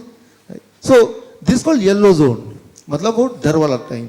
उस टाइम में आपका बिहेवियर क्या होगा, आपका बिहेवियर एक्सपेक्टेडली क्या होगा, वो ये होगा कि पास्ट में मैं क्या करता था, तो क्या करेंगे आप, छोड़ छाड़ के ब्रेन बोलेगा यार तुम चुपचाप उसी रास्ते पे चलो जैसे चलते आए हो, तो रिजल्ट भी वही वाला आने वाला जो आया करता था, that you know well, right? If you don't do new action you can not get the new result, right? फिर कुछ दिन बाद मिलते हैं, डॉक्टर साहब मैंने आपको वो सेमिनार अटेंड किया था, मैं तो अभी भी वैसे ही हूँ, लेकिन एक्शन थोड़ा चेंज, वैसे सेमिनार तो अटेंड किया था आपने, right? So you to change your action also, you to gold enough. मैं आपको एक उदाहरण से समझाता हूँ इस चीज को। देखिए मान लीजिए ये एक वुडन लॉग है, लकड़ी का टुकड़ा है, चलना है, 2 फीट चौड़ाई है, 10 फीट लंबाई है, इसके ऊपर चलना है, चल पाएंगे आप? ऑफ कोर्स चल पाएंगे। लेकिन इसमें 2 स्टूल के बीच में रख दूं, क्या आप तब भी चल पाएंगे? आप बोलेंगे हाँ चल लेंगे भाई। अगर मैं 2 बिल्डिंग के बीच में रख दूं सेम चीज को, स्किल वही है, करना वही है, कोई नई चीज करने नहीं बोला, लेकिन अब आपका जो पास्ट का एक्सपीरियंस है वो इन्फ्लुएंस करेगा। पता नहीं क्या होगा, गिर गया तो क्या होगा, हड्डियां टूटेंगी, कितने टुकड़े हो जाएंगे मेरे, मैं मर जाऊंगा, मेरे तो बच्चे भी हैं, हजारों चीज, that is called the past experience, your influence by the past experience.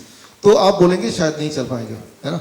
अच्छा, मैं एक और सिचुएशन देता हूँ कि आपकी आंखों में पट्टी है, एक हेलीकॉप्टर आपको उठाता है, पूरे शहर का चक्कर लगा के आपको वहां पे ड्रॉप कर देता है। आपको ये नहीं बताया जाता कि आपको जमीन पे है कि हवा में, आपको बस एक आवाज सुनाई देती पीछे से, सब ठीक है आगे बढ़ो, चल पाएंगे?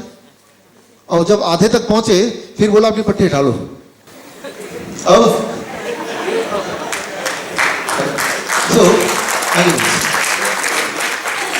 तो कोई भी चीज जब आप करते हैं, करने की कोशिश करते हैं, तो वो जो कर पा रहे हैं या नहीं कर पा रहे हैं वो आपके स्किल पे निर्भर नहीं करता है कि बड़ी मुश्किल चीज है, बड़ी आसान चीज है। वो निर्भर करता है कि what I call it yellow zone syndrome, right. वो येलो जोन सिंड्रोम, वो जो हार्ट बीट फास्ट हो गया, रेड येलो लाइट, राइट।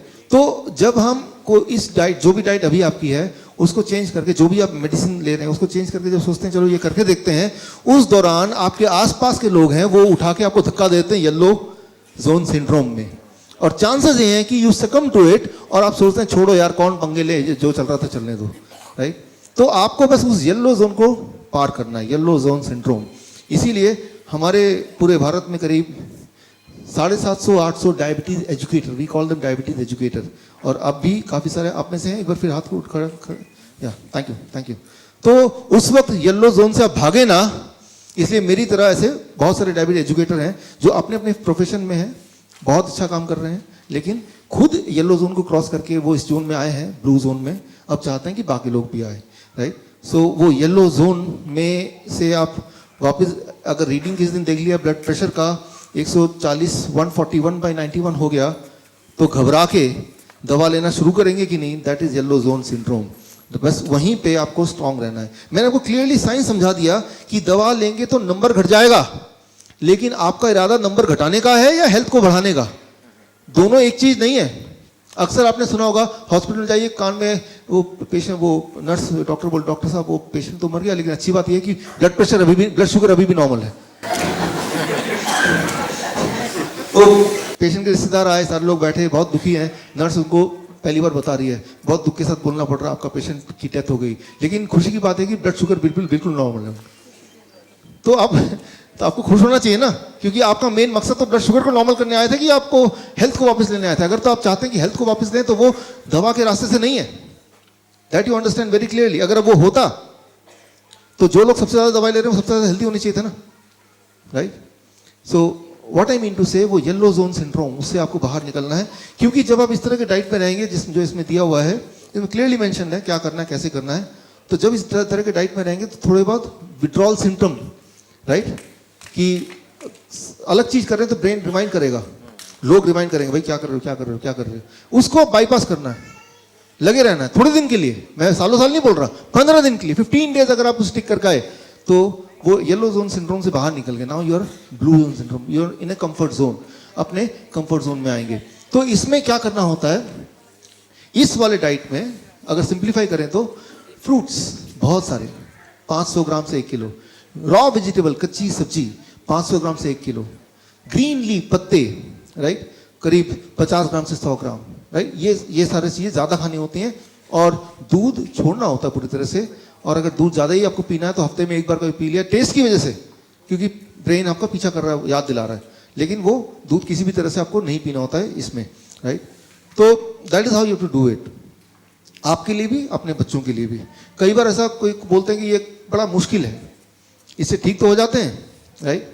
ये सारा मैं दूध भी छोड़ दिया और अंडे भी छोड़ दिए, वो पकौड़े भी छोड़ दिए, फ्रूट्स एंड वेजिटेबल डाइट में ठीक तो हो गए डॉक्टर साहब, मेरी ब्लड शुगर कम हो गई, मेरी ब्लड प्रेशर भी कम हो गई, मेरा वेट भी कम हो गया और मेरी जीने की इच्छा भी कम हो गई। तो मैं ये नहीं चाहता कि जीने की इच्छा आपकी कम हो जाए, वो ज्यादा ही रहे। तो इसके लिए आपको क्या यूज करना पड़ेगा, वही ब्रेन को ना चालाकी से आपको जीतना पड़ेगा, चालाकी से, गैस्ट्रोफिजिक्स, राइट। मैंने आपको पहले ही बताया, जो टेस्ट जो है वो किसमें है, जीभ में है क्या, देखने में है ना, सुनने में है ना, एक्सपीरियंस में है ना। तो उस जिससे ब्रेन ने हमें काबू में किया, उसी टेक्निक को ब्रेन के लिए हम यूज करते हैं। क्योंकि अगर टेस्ट अगर जीभ से है ही नहीं, वो मैंने बताया अभी, बाकी सेंसेस भी इन्वॉल्व होती हैं, तो बाकी सेंसेस को इन्वॉल्व करके हम इसको कोई भी चीज को टेस्टी बना सकते हैं। इसका मतलब जो चीज आपके लिए उपयोगी है उसी चीज में टेस्ट ढूंढ सकते हैं, इसका मतलब। तो वो कैसे करें, उसके लिए मैं आपको कुछ टिप्स देता हूँ, 3 टिप्स अभी देता हूँ, right. Tip number 1, social dining, इसे बोलते हैं गैस्ट्रोफिजिक्स सोशल डाइनिंग। पूरा परिवार अगर एक साथ बैठ के खाएगा और एक तरह का खाना खाएगा तो ज्यादा चांसेस है कि आप इसको कर पाएंगे। तो आप में से वो लोग जो पूरे परिवार मिलके या कम से कम 2 लोग एक परिवार के मिलके तय करेंगे हमें ये करना, तो उनके सक्सेस होने के चांसेस ज्यादा हैं। कोई एक करेगा तो वो सक्सेस होने के चांसेस बहुत कम है। That is called social dining, right. ये according to gastrophysics, if you can do it in a group then you can succeed by, right, having higher chance of success. तो पहले तो ये कीजिए कि अकेला ना करके 2-4 लोग साथ में। दूसरा, कई लोग मुझे बोलते हैं ये वेजिटेबल है, फ्रूट्स है, ये खाने का मन ही नहीं करता, राइट। मन तो वही करेगा जो सुबह उठते हैं ब्रेड और चाय पीने का मन करेगा, बिकॉज ब्रेन ने वही देखा है। मन कैसे करता है किसी चीज को, उसका एक्सपेरिमेंट कीजिए। मैं आपको एग्जांपल देता हूँ कैसे एक्सपेरिमेंट करना है। अब देखिए, घर में कभी आप रखते हैं इसको, ऐसे एक्सपेरिमेंट कीजिए अपने घर में, जिनके घर में छोटे बच्चे हैं, ऐसे रख दीजिए टेबल के ऊपर। छोटा बच्चा को देखेगा एक दिन खोलेगा, खाने की कोशिश करेगा। नॉर्मली हम क्या करते हैं, कोई पुराने से एक बास्केट में उसको फ्रूट्स को ठूस के रख देते हैं कहीं पे भी, राइट। तो याद रखिए, देखने से, डिस्प्ले से, right, the science, the second tip is कि कोई भी चीज को, फ्रूट्स, कोई भी फूड को अगर आप लगातार देखेंगे कुछ समय तक, तो वो देखने से as if the food is talking to you. धीरे धीरे आपका ब्रेन बोलेगा यार ये बड़ा टेस्टी है, बोलेगा ही बोलेगा, राइट। कोई भी चीज जब आप देखेंगे, चाहे वो पहले टेस्टी नहीं था लेकिन वो डिस्प्ले में रखा हुआ है, आप उसको देख रहे हैं। अब देखते हैं ना वो रेस्टोरेंट कैसे खाना बेचते हैं, राइट। तो केले वाला उस खाने को सजा के नहीं रखता, ठेले में रख देता है, राइट। ठेले में चिप्स ऐसे ही पड़े हुए, आप खाएगा कोई बच्चा, राइट। तो वो display plays an important role, because अब आपको पता है कि जब आप खाते हैं जीभ से नहीं खाते, एक्चुअली आंखों से खाते हैं पहले, राइट। तो अपने घर में एक चेंज कीजिए, वो ना केवल बच्चों के लिए, खुद के लिए भी चेंज कीजिए कि जब भी घर में कोई फल और सब्जी आए तो उसका डिस्प्ले ठीक कीजिए, right. It should be prominently displayed because that plays a very very important role whether you will choose that food और नॉट। डिस्प्ले का बहुत इंपॉर्टेंट महत्व है, राइट। सो उसको अब कैसे डिस्प्ले करेंगे वो आप तक है, that you will decide, I will not decide. मैं तो एग्जाम्पल दे रहा हूँ, right. So this is, and then एक सिंपल आइडिया, जो चीज़ आप खाना कम चाहते हैं कि ये चीज़ ना खाई जाए, ये चीज़ टेस्टी लगती है लेकिन ये ठीक नहीं हेल्थ के लिए, तो the third tip of gastrophysics says, जो चीज़ कम खाना चाहते हैं या आप चाहते हैं कि आपका बच्चा जो है वेजिटेबल्स एंड फ्रूट्स ज़्यादा खाए, राइट, तो उसको प्लेट के साइज को बड़ा कर दिया, तो वो खाना कम हो गया। आंखें देख रही है कम खाना है, खाना उतना ही है या ज़्यादा है, बट आंखें क्या देख रही है, पहले डिसाइड पेट भरा कि नहीं भरा वो आपका स्टमक नहीं बताता, कौन बताता है? पहले आपकी आंखें बताती है कि मैंने इतना खाना खाऊंगा तो मेरा पेट भरेगा, उसके बाद स्टमक ब्रेन का बारी बाद में आती है। Your eyes decides whether your stomach is full और नॉट। तो आंखों को धोखा देना है, बड़ा प्लेट, इतना बड़ा प्लेट, तो जितना क्वांटिटी रखेंगे वो कम ही लगेगा, राइट। तो योर चांसेस कि आप उसको पूरी तरह खा जाएं, देखिए अपने ही ब्रेन को, ब्रेन के ही नियम से हम उसको, ब्रेन पता है, ब्रेन को ये पता चल जाएगा यार ये तो वो ट्रेनिंग में गया था और वहीं सीख के आया और मुझे धोखा देने लगा, लेकिन ब्रेन फिर भी सपोर्ट करेगा उसके बावजूद भी, क्योंकि ब्रेन को पता है यार brain is a servant actually, उसको पता है कि मेरा काम है अल्टीमेटली इनको सपोर्ट करना, तो brain will support you, right. तो जब आप अपने बच्चे को भी देंगे और चाहते हैं कि ये चीज़ बच्चा जरूर खाए, तो प्लेट का साइज बड़ा और चीज़ें फिर रख देंगे तो वो उसका पेट देर से भरेगा। और जो चीज़ चाहते हैं कि बच्चा खाए ना, इतना छोटा सा प्लेट वो बाहर निकल के गिर रहा है, राइट। तो बच्चे को ब्रेन, आंखें बोलेंगी ये इतना ज़्यादा है, तो थोड़ा सा खा के भी लगेगा कि अब खाने की इच्छा पूरी होती है। So these are the small small things which you have to take care. ये दिस इज कॉल्ड गैस्ट्रोफिजिक्स। ये अपने आप में एक बड़ा सब्जेक्ट है। जो डायबिटीज एजुकेटर्स हैं तो CME कार्ड जो मिलेगा उसमें आपको पूरा इलोबरेट जो चाहिए पूरा आपको उसके अंदर मिल जाएगा, या फिर कभी दोबारा कभी ट्रेनिंग का मौका मिलेगा तो एक बार सिर्फ हम इस सब्जेक्ट पे ही, science of choosing the food, right, how we choose. आज मैंने आपको आइडिया दिया, when we choose the food it the taste doesn't matter. When we choose the food, many other things matters, which has nothing to do with the taste itself. तो size तब test matter नहीं करता, कई सारी ऐसी चीज़ matter करती है जो हमने कभी सीरियसली लिया भी नहीं, जैसे कलर मैटर करता है, हालांकि we can not eat the colour, right. जैसे साइज मैटर करता है, जैसे उसकी आवाज़ मैटर करती है जो हमने कभी देखा नहीं, राइट, लेकिन वो मैटर करती है और वो अच्छी तरह से मैटर करती है, right. So when you decide the food, तो फूड कौन सा टेस्टी है कौन सा टेस्टी नहीं है वो फूड इटसेल्फ की रिस्पॉन्सिबिलिटी नहीं है। आपका ब्रेन वैसे ट्यून्ड है, और अगर वो ब्रेन की ही बात है तो वो तो आप चेंज कर ही सकते हैं. It is very flexible. तभी ब्रेन को बोलते हैं brain is elastic, it is not plastic. Plastic वो होता है जो बदल नहीं सकता, इलास्टिक वो होता है जो चेंज हो सकता है. So be elastic. Thank you friends, thank you, thank you, thank you. So आपने ध्यान से सुना और मुझे बोलने का मौका दिया. दोबारा भी मौका देंगे, मैं ऐसा उम्मीद करता हूँ. All the best.